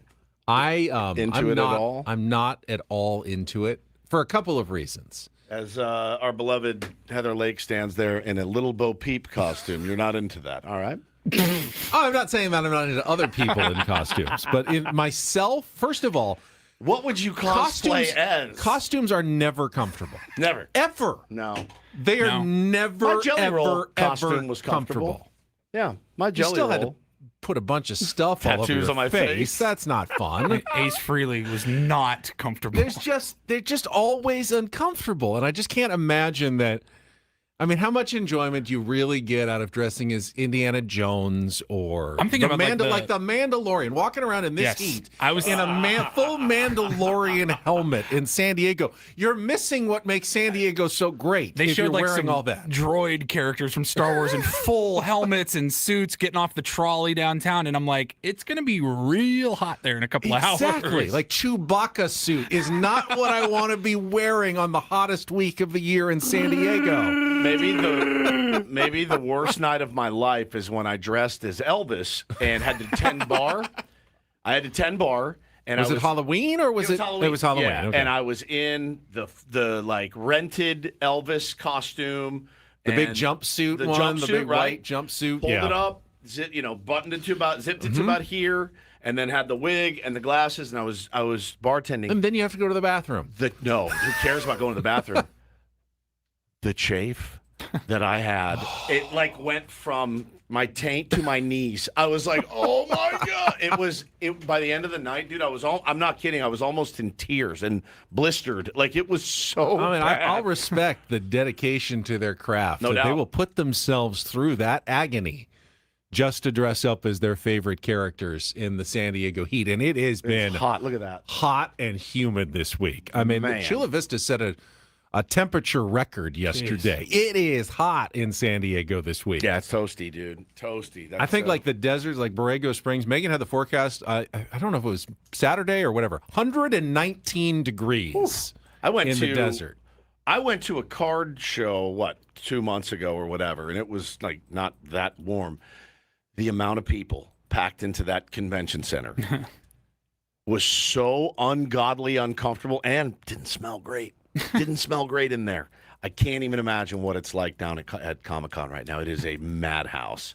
But yeah, it always shows San Diego off, and it always looks great. It does. And they did announce this week that Comic-Con will remain in San Diego through 2030, I believe the mayor said. And it is a huge thing. We get 165,000 people and injecting like close to 200 million into our economy or something like that every single year. So not saying anything bad about Comic-Con. I'm just telling you, I do not have the fortitude to dress in a costume like these people. Yeah, it's a lot. I know the answer, but I'm going to ask it anyways. Any conversations like with the boys? They have any interest? Like, is there any interest in going down and walking around, seeing all the stuff that's going on around outside downtown there? They've literally never mentioned it. All I have to do to tell them, like, if I was going to dissuade them, is be like, ooh, the lines are really long. They're like, all right, well, they're just like me. Ooh, the traffic's bad and parking sucks. They're just like me. I've been inside Comic-Con one time. I've been before. My buddy gave me a pass or whatever, and it was cool. Like, I enjoyed it. I didn't really know anything that was happening. I didn't know what any of the exhibits were or much of the big movies because I'm not into a lot of the comic book movies, but just walking around all the stuff that's available to you and all the stuff outside of the convention center. Petco Park has some stuff going on. It's been pretty fun. You need to get that out of your kids. Coach it out of them. No, they'll come to it at a certain point in their life, but they can't always I'm coaching them into it. Are you to kidding? never want to go stand in line or go do. See that? Correct. Like last night at the award ceremony, my Channel 10 colleagues were asking, "Where's Woods? He should be here. You guys are going to win with his kids for the best." I said, "Woods does not leave his house after 6 p.m. Correct. His curfew is up. He does not go out. Yeah.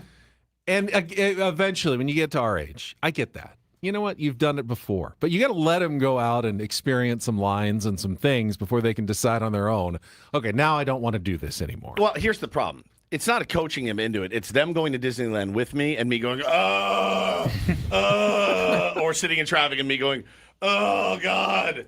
Bo's just like me now. He will not. He is like, how far is this? And I'm like, it's 8 miles. And he's like, how long? I'm like, 29 minutes. He's like, oh, my God.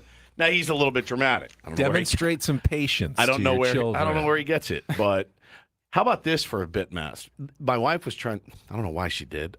I didn't do this. Tucking him to bed the other night, I hit him with the, all right, smell you later. You know what he said to me? Hardly know her. I go, that doesn't make sense.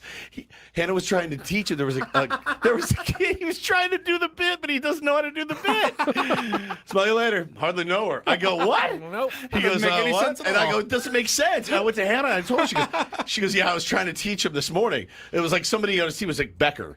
She's like, Becker, hardly know her. And so and he's like, I don't get it. And she's like, if it ends in ER, smell you later. Ends in ER. Good try. So he was trying to do the bit. And so I go, it doesn't make any sense. It doesn't work. It laid me out, man. Last Comic-Con note for me, they got it up on the TV right now. Did you guys see all the footage of Johnny Depp as Ebenezer Scrooge yesterday? He awesome. I don't know anything like Johnny Depp. I don't know that was planned because it didn't seem like, based on the reaction of everybody outside, that they were expecting. Did anyone know it was Johnny Depp? He looked like Ebenezer Scrooge. I saw 150 people all with their phones, taking cameras or taking pictures like it was an actor. But I had no idea that was him, and I was like, that's pretty cool. He was out there like walking the gas lamp. All right, Rondell report. Hardly know her. Perfect. And get things started here with our today's edition of the Rondell Report. Now tuned into the greatest. Welcome to the Rondell Report with Paul Rondell. Hey guys, it's Paul here. Hi, Paul. All right. 2 stories from the world of sports that we haven't gotten to yet. We'll start off in Major League Baseball. And 1 story that you didn't know you needed. Are you laughing, biatch? It's the Rondell Report. Hey Paul, how you doing? Okay, how are you? I'm good. How are you doing today? Okay, how are you? On 97.3 The Fan. Are you ready to bless the mood? I need some help, please. That was good. Can I get a oh yeah? Oh yeah. All right. What you looking at, Ben? They're out of control on the costumes on Fox 5 now. Yeah, Heather Lake is wearing a Wonder Woman costume or something. Costume? The quick change. My God. Stay focused. Lock it in. Jeez. All right, we'll get started here. A little NFL note for you is getting ready for preseason, training camp, and all that. Going to see a lot more stories like this one, but the Baltimore Ravens yesterday waived Diego Pavia, their rookie. Was he having a bad camp? Struggling a bit? Having trouble learning the system? Clubhouse problem. A locker room problem. How did he get cut before, even show up? It wasn't even day 1 yet, right? It's not even day 1. Was not even day 1. They waived him to make room for a center, Ethan Pacic, who officially signed a free agent contract. But, yeah, he's going to be now a completely undrafted free agent. He does not have a team right now, but Diego Pavia was a Heisman candidate in college and got a lot of headlines for a lot of different reasons last year. And right now, free agent in the NFL. I think Diego Pavia, San Diego Strike Force quarterback, sounds pretty exciting, actually. Does he have any eligibility left? Can he come back and play at San Diego State? I don't root against many people. I don't like that dude. I do not like him. I don't think he's a good guy. I don't know him, but he's one of those. I hate to be judgmental, but I do too. I do too. I get the sense you might be right about that one. What's the career arc for him? What's next? The Johnny Manziel career arc, which is of not sort a of good thing. one. I mean, even he got drafted. Yeah. True. He was good. I mean, they gave him a shot. He was good. Blew it up his nose. He got drafted by 2 teams.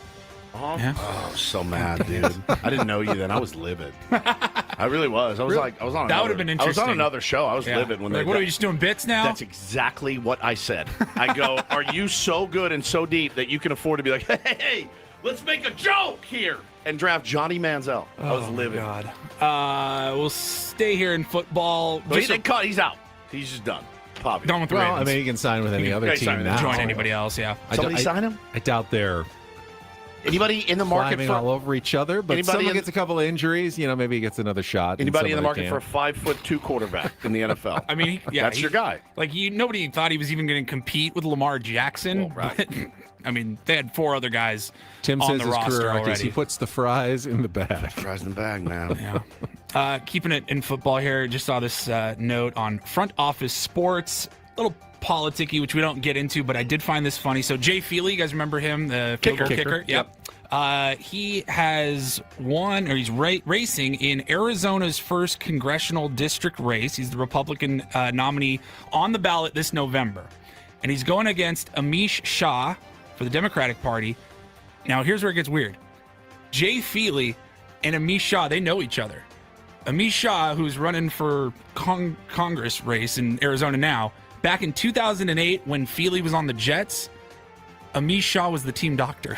And now they're like 20 years later, they're running against each other. The Jets in a team doctor congressional is race. running against the kicker in a congressional race in Arizona. 18 years later in Arizona, yeah. It's interesting. Kicker, team doctor, now running against each other. The dirt in on Congress. each other, I'm sure. True. Right? Maybe. Can you use that against him? They always say, you know where the bodies are buried. That's what they say in radio. Oh, him? He knows where the bodies are buried. Like, Paulie knows where the Could bodies be a pretty are buried. chippy campaign. Though. Could be. Really, the only reason I wanted to bring the story up was because the first comment on Instagram underneath really made me laugh. It said, as a Jets fan, my prediction is they'll both lose. And then finally, gentlemen, we talked about candy bars about 15 minutes ago. And so in that same light, it's also it's National Drive-Thru Day. And so I was perusing the old prep service, and they have ranked some of the top fast food drive-thrus, just like the drive-thru experience alone. And I was curious if you guys agreed here. So for the fastest drive-thru, like in and out, just right through, Taco Bell was ranked number 1 for the 5th straight year. Pretty quick. In total time. They get their food in and out. Yeah. You go quickly through the drive-thru, and then it goes quickly through you. Right.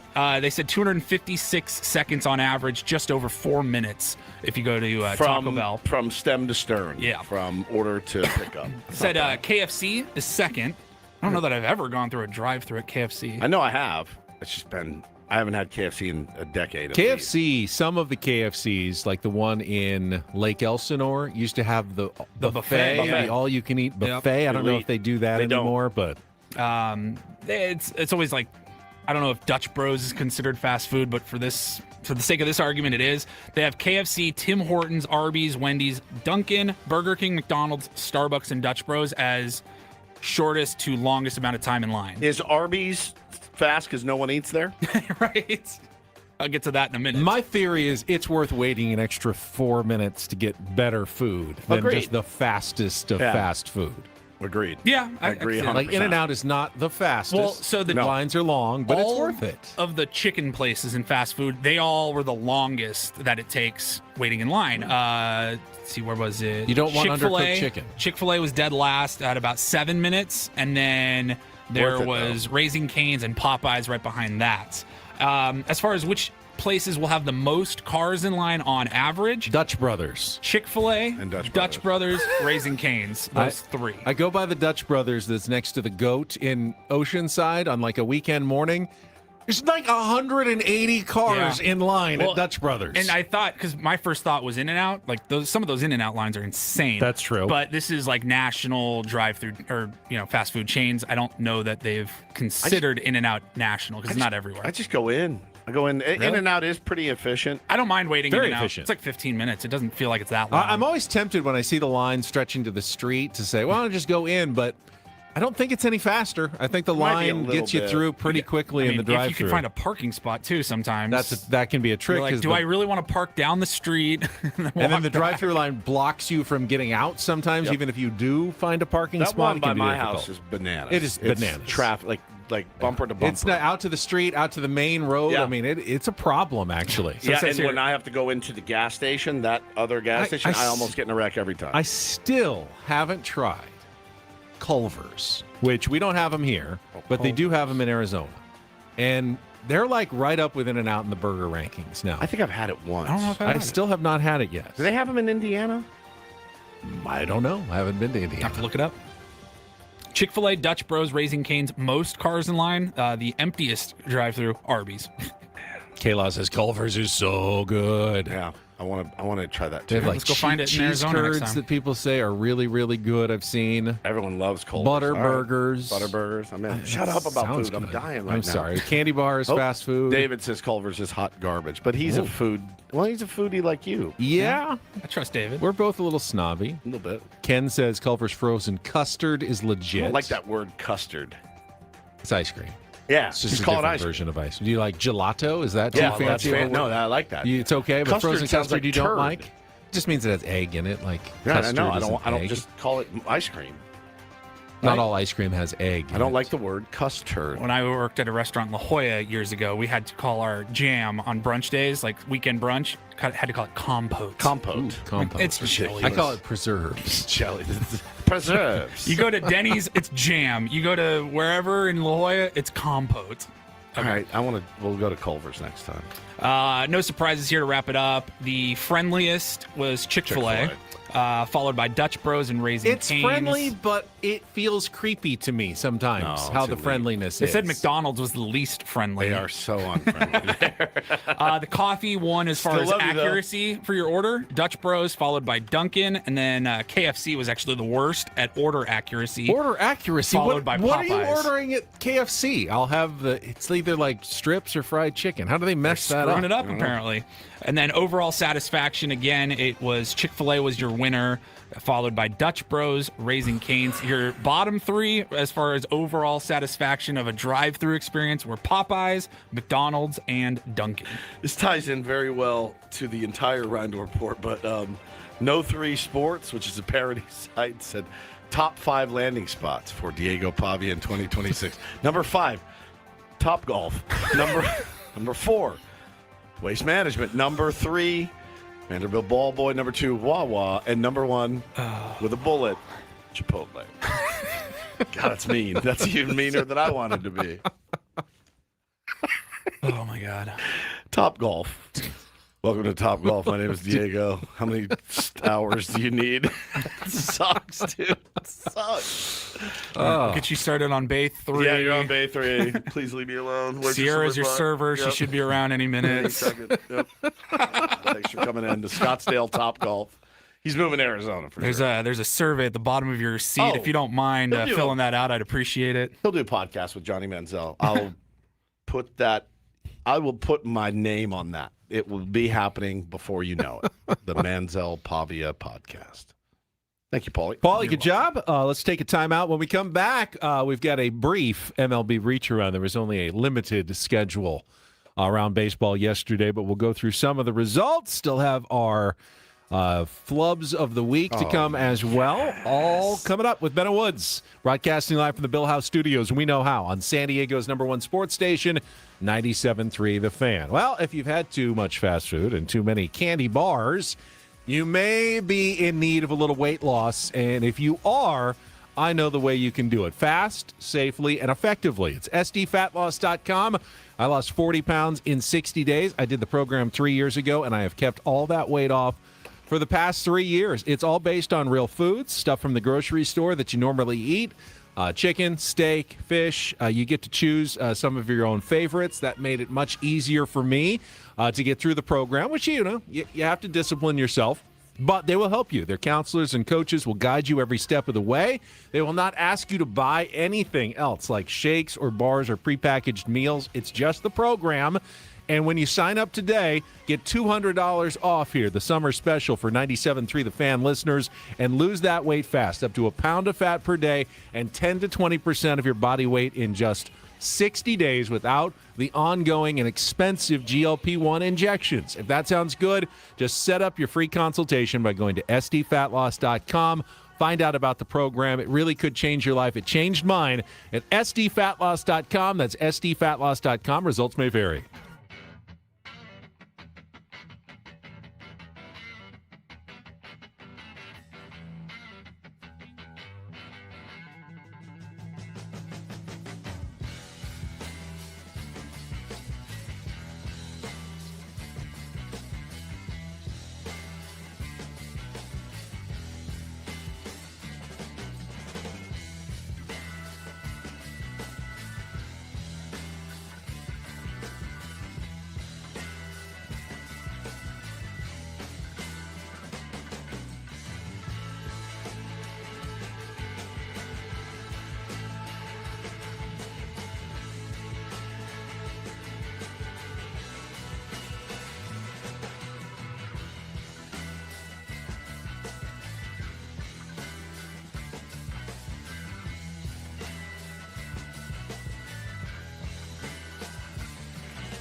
Hey, player, this is all yours. This room with this view. This speakeasy with this cocktail. Hey, could you make that too? The spa with this. Ah. And this pool on this roof. This is all for you. The all-new Hamul Casino Resort, now open.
You missed it earlier. We did have some breaking Padres news this morning. The team has officially signed first-round draft pick Coleman Borthwick. Coleman Borthwick. A.J. Preller did even confirm that when he joined us at 8 a.m. on our SDCCU management report. It's not Big Bang Banking. It is better. He said we're signing all of our picks. He said and then that I they said are all. Well, and we never really specifically asked him about Grant Lord, right? Is the teammate of Coleman Borthwick. And Coleman Borthwick, who was presumed to be going to Mississippi State, I believe, on the big NIL deal, but the Padres trying to convince him to sign to play with his high school teammate from Florida. He now didn't deny for the San Diego Padres. You said Coleman Borthwick. That's our plan, and they did sign Borthwick for underslot, which would give them a little more money to try to convince Lord to sign with the San Diego Padres. We'll have the snootiest team at the very least, if not the best team. 100%. Yesterday, Padres traded Ron Marinaccio to the Pirates. That's not a sell move. That was we've already DFA'd him and just get something for him. So international pool money for, I believe, next year's international signings. Padres will start a 3-game series against the Marlins coming up today at 4:10 with our Eco Water SoCal pregame show at 3:10. But the stat that I mentioned with Darren at the end of his interview about Mason Miller and why, even if you love Mason Miller, you probably have to consider trading him, is that they're not using Mason Miller anymore. In the last 73 games, the Padres have only used Mason Miller 25 times. And as good as he is, you have this unbelievable talent that you're not getting leads for.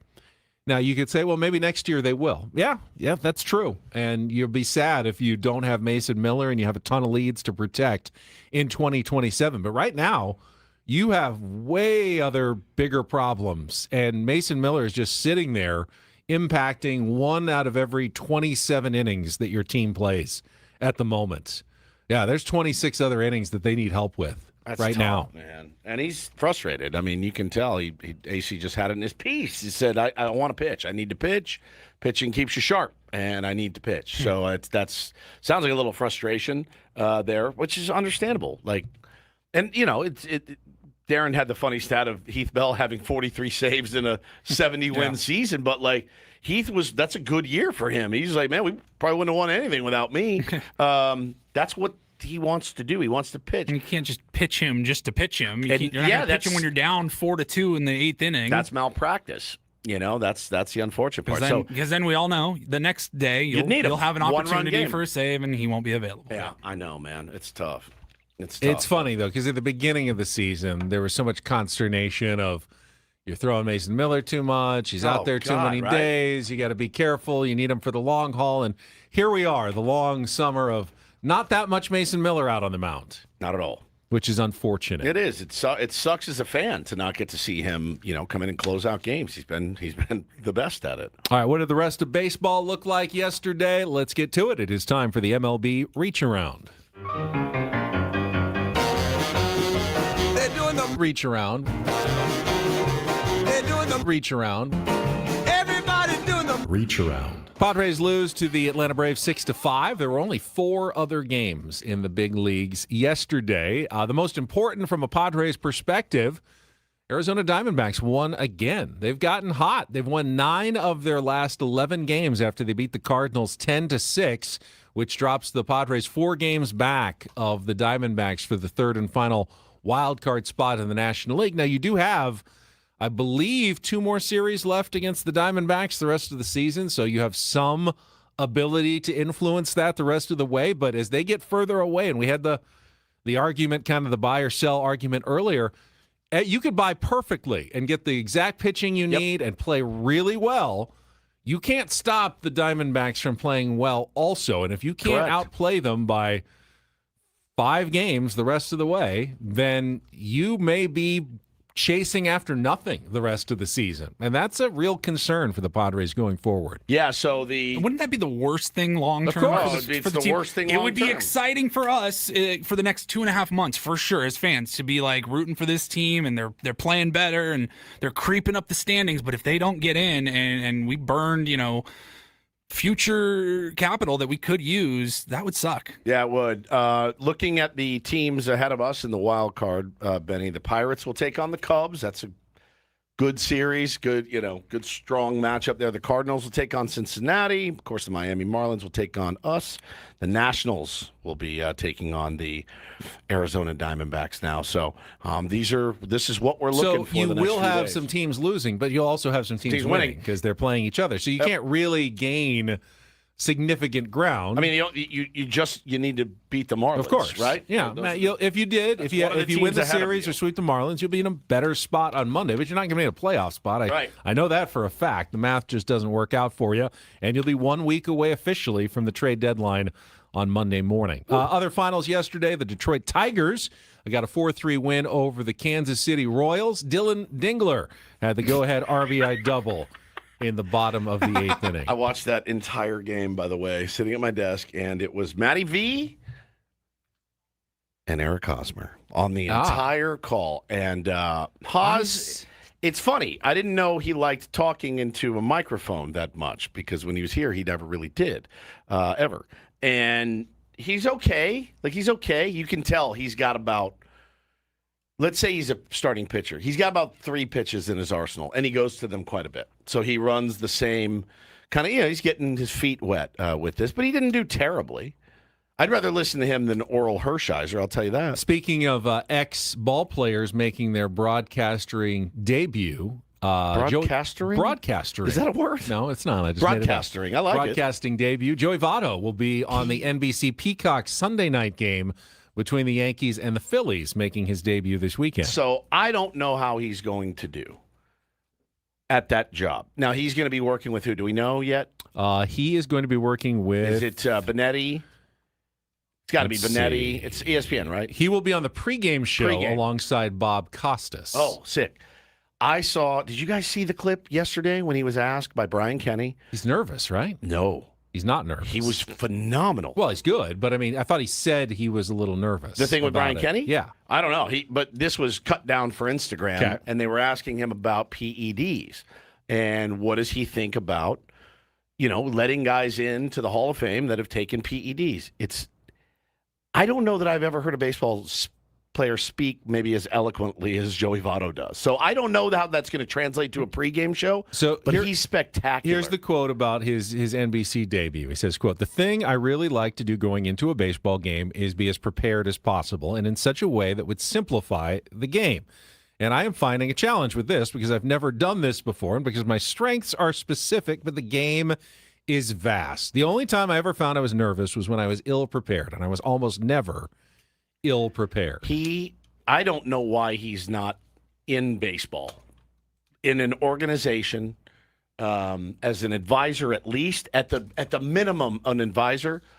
In my mind, I watched him talk, and I've watched him speak about hitting and stuff, and I go, why isn't he a part of a... Is it his problem with lying too much? Maybe. Like he did with us. Swing looks great. No, he like in my mind, and maybe he doesn't want to. Maybe he's like, bro, I'm not doing a 162-game grind in spring training and staying late and going early to help these clowns that don't really want to learn about hitting. Maybe that's it.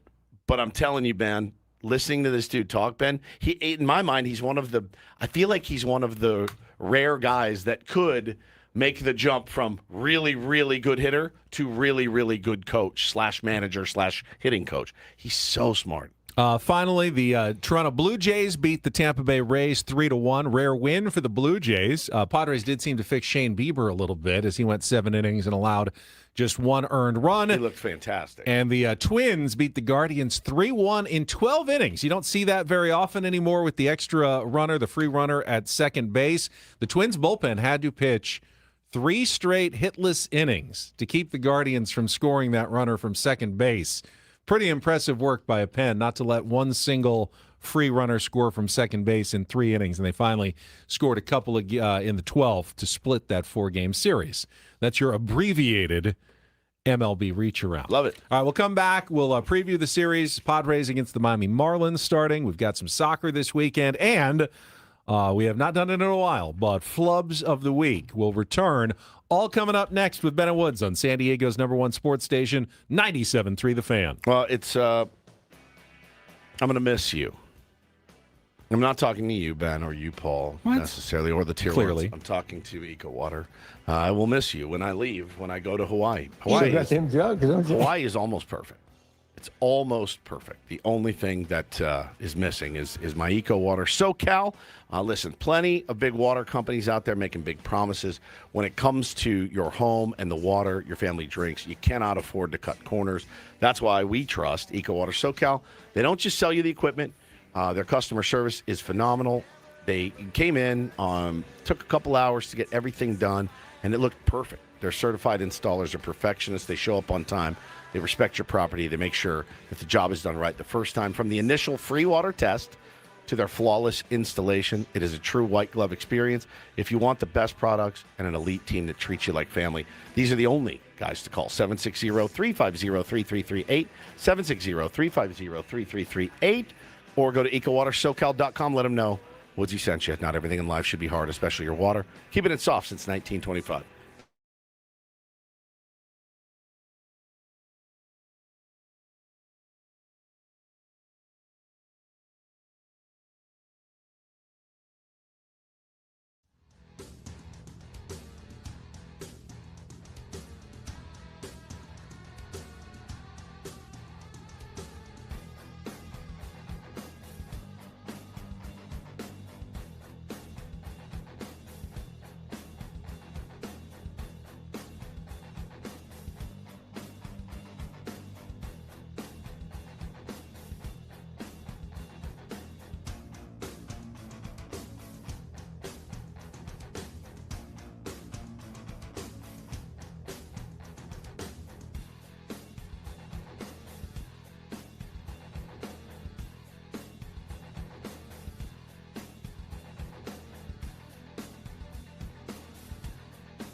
He just here. I'll show you a little. Just a little. Please don't. Just a little bit. What hurts on you? Nothing at all. A little bit. Not that now. So let's say whatever you're about to touch is the only thing. Let's say it's gonna hurt. Right? All right, yeah. Okay. Pretend your knee hurts. Pretend your knee. It's going to in a second. Right here.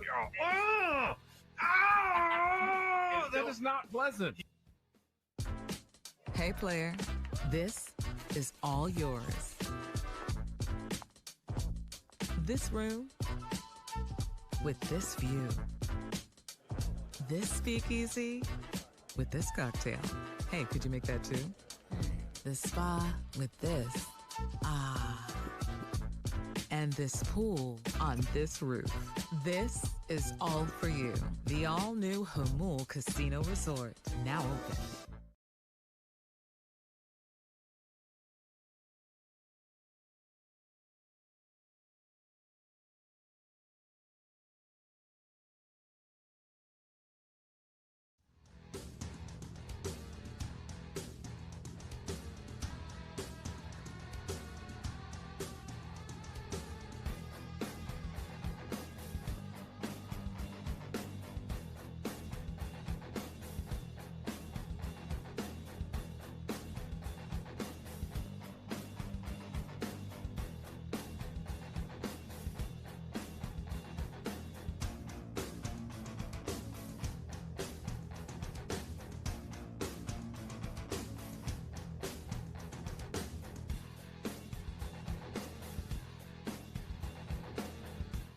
Shapiro criminal defense attorneys helping good people regain control of their future when charged with a crime since 2010. Visit davidpshapirolaw.com. While LeBron James decided not to go to Miami, he's going to Philly. The Padres did decide to go to Miami, which is good because they have a 3-game series there starting tonight against the Miami Marlins. Your pitching matchup starts with German Marquez tonight against TBA. Still haven't seen a announced starter for the Marlins for dangerous. this one. You got to be careful with TBA. TBA's nasty. Padres trying to hand the Marlins their 10th consecutive loss. They were the hottest team 10 days ago in baseball. And then they stopped winning. Tomorrow is a 1:10 start with J.P. Sears against Yuri Perez, who pretty good pitcher. And then Sunday is 10:40 a.m. our time, Walker Buehler against Jansen Junk. Padres will not see Max Meyer, who was placed on the injured list earlier this week, who's a really good pitcher, but is one of the reasons probably why the Marlins have started playing less well, because they're hitting some injuries, including their all-star on the IL with a neck strain. All right. The Get Right gang, I hope, does not make an appearance this weekend. Can't afford it to. Can't afford the Get Right gang to show up in Miami. You need to get right against the Miami Marlins. Yeah, they need to be the Get Right gang, right? And but it's really a ass or get off the pot situation here for our baseball team. And I don't know. I mean, you can't be losing all these one-run games. Feels like they're getting off the pot. 0-4 now in one-run games since the All-Star break. You win 2 or 3 of those, completely different situation right now, but you have to have a good record in one-run games the rest of the way. Well, you have to be winning all these close ones. This sets you up now, too, Ben, because you mentioned the teams that they play after, right? Mm-hmm. I mean, this is like a stretch of what should be considered a softer part of the schedule. It's all we heard is how weak the schedule was. Well, I mean, if you come out and play the way that you've played, giving up leads, blowing games late, it's unacceptable behavior from our team. We need it. Yeah, 3 in Miami, then an off day on Monday. Yep. Then 2 against the Colorado Rockies on Tuesday and Wednesday at Petco Park, and then 4 games against the San Francisco Giants Thursday, Friday, Saturday, Sunday. Don't think you're even going to hit Logan Webb in those 4, really? According to the projections right now. You just need to take advantage of these next 9. And then you got 4 in Arizona, the team that you're trying to chase down. So if you played good ball over the next 9 against these weak teams, 7-2, 8-1. I mean, you would go into that series against Arizona with some momentum and certainly a chance to probably put yourself into the wild card hunt. But Feels like a miracle, those though. games come after the trade deadline. They will take the field in Arizona at 6:40 p.m. just like last on year. Monday. That's 3 hours after the trade deadline. So you have to play well in these 9 games to really feel like you still have a chance. And then you go into that series in Arizona and you still have a lot to play for the last 2 months of the season. But you have to play well now. It's a good point here from Ray. He says, I still blame Adam ever since his Padres are in first place tweet. I know. Remember that? We said it. That one day we're like, bro, you it. You don't tweet that out. He did. And then. Oh, I remember that. Who was it that told us? Was it Darren? No. Who told us they were the worst team in baseball since that certain date? I think Darren had that stat. Is that Darren's nugget? Yeah. Yeah, since that date. Since that date. They have the worst record in baseball. Or whatever, 11 games up. Yep. The worst team in baseball. That's can't happen. Just can't happen. I mean, I'm sure Mets broadcasters are saying the same thing based on where their payroll is at. I mean, it's weird because I've seen sloppy and bad baseball from the Padres over the years. That's not why they're bad this year. I've seen some pretty sloppy baseball. Catchers' interferences, bad base running. Greg Stanman talked about that yesterday. He said Mauricio Dubon is known as one of those guys, has that late swing, and you have to be aware of that. He gave, was it Freddie Fermin or was it behind the plate yesterday? He said, guys stealing, it's a little tougher situation where you're trying to grab it, and ended up with the catcher's interference. That first one, though, you got to be aware. He said Jake Cronenworth does it too. Yeah, other catchers need to be aware that Jake has that late kind of back in the zone swing that can lead to catcher's interference. And when you have guys who are trying to frame and reach out and grab the ball, which is what you're taught to get the good framing, it puts you vulnerable to catcher's interference. But it's just no excuse. You're a big league team. It just the getting thrown out at third, the poor base running, there's a play yesterday. Ty France up the line. Looks for Matt Waldron to be there. He's not even in the frame. But a great play by Ty to get the runner at second. Really phenomenal awareness and thought and throw to make that long throw to second. It's the stuff that makes you bang. You have to be perfect right now. You can't afford to take a play off. You can't afford to lose your head for a minute. You can't afford to do something dumb. And I'm seeing it more and more as the pressure mounts, right?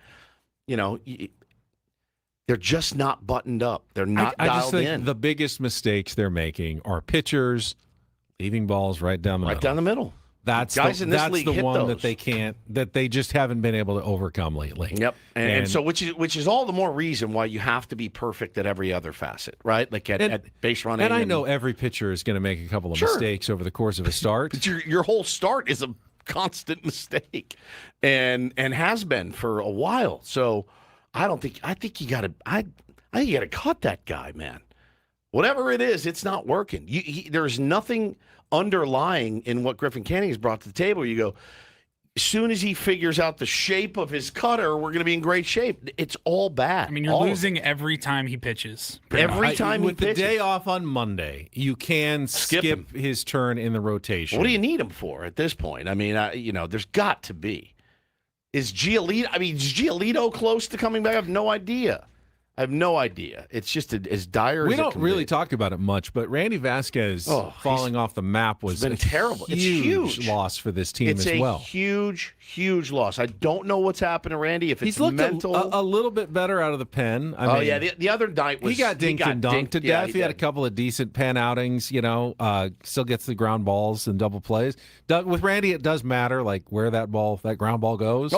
Makes a huge difference in his outcomes. But again, if we keep that's still better than Canning. I mean, he's not giving up home runs, 3 or 4 home runs every start. But bro, I'm watching the Royals Tigers yesterday, and they're like, and in comes so and so. I've never heard of him, and he's 98, top of the zone. We got a bunch of soft tossing, pitch to contact guys. like that's all of our starters. Oh, we're just gonna mix and match and.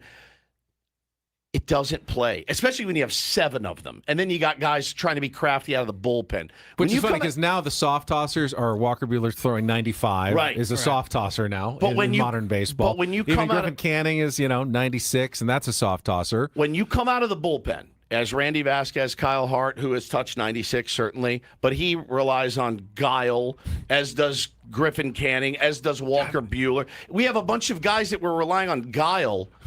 And I'm watching other teams going, Jesus, this guy is unbelievable. I've never even heard of him. How must it feel to throw 96 and realize I still have to just rely on guile and off-speed stuff to get guys out on the big league level? They don't sit. 96 they usually don't do sit anything. 96. I know.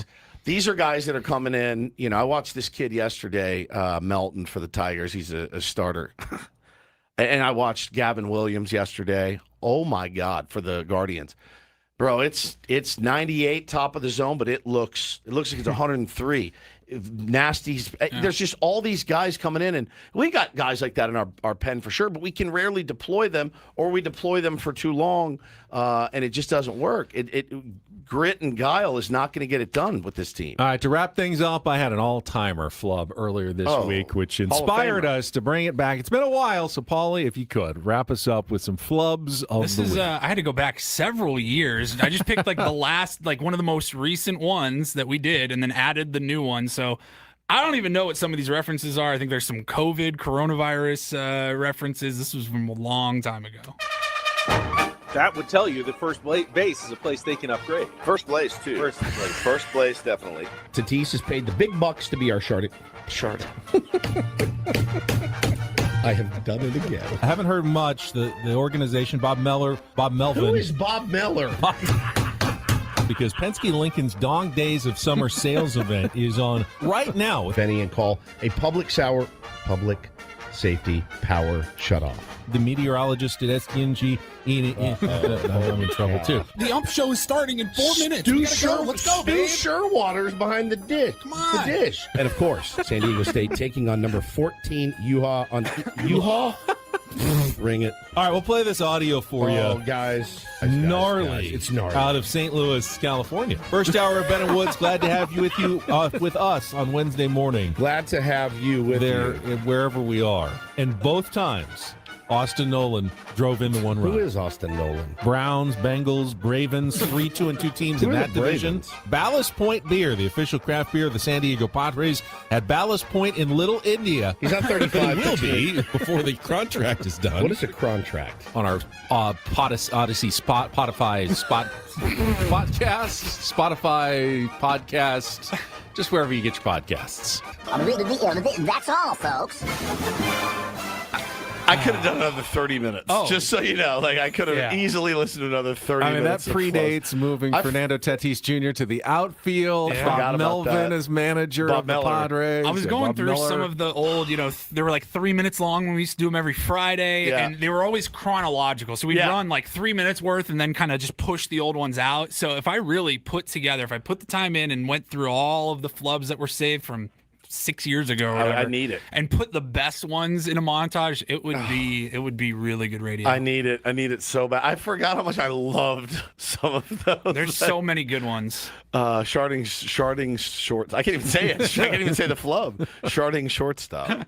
Amazing. Woods, I hope you have a phenomenal time on your Hawaiian vacation. We won't see you in person for 2 weeks. Let's see here. See me in person on 2 weeks from yesterday, August 6th. You'll be back Thursday, August 6th. I'm bringing you 2 weeks from yesterday. I'm bringing you all the macadamia nuts you can handle. Your favorite. Nuts. I'll bring you guys some Lay's, all kinds of good stuff. I always deliver from Bring Ben Hawaii. some beef, maybe. But the beef was quite good, I thought. But we will back on Tuesday. You'll be on the air. Don't worry. We're not losing Woods. He's taking the equipment. Yeah, we'll see him on the video stream. Hey, you don't have to. That's it for us Have for fun, a buddy. Friday. Thank you, guys. Thank you for joining us, Tier 1s. For Paulie Reindl, Stephen Woods, I'm Ben Higgins. San Diego's best sports talk radio show. Ben Woods on 97.3 The Fan. So long, everybody.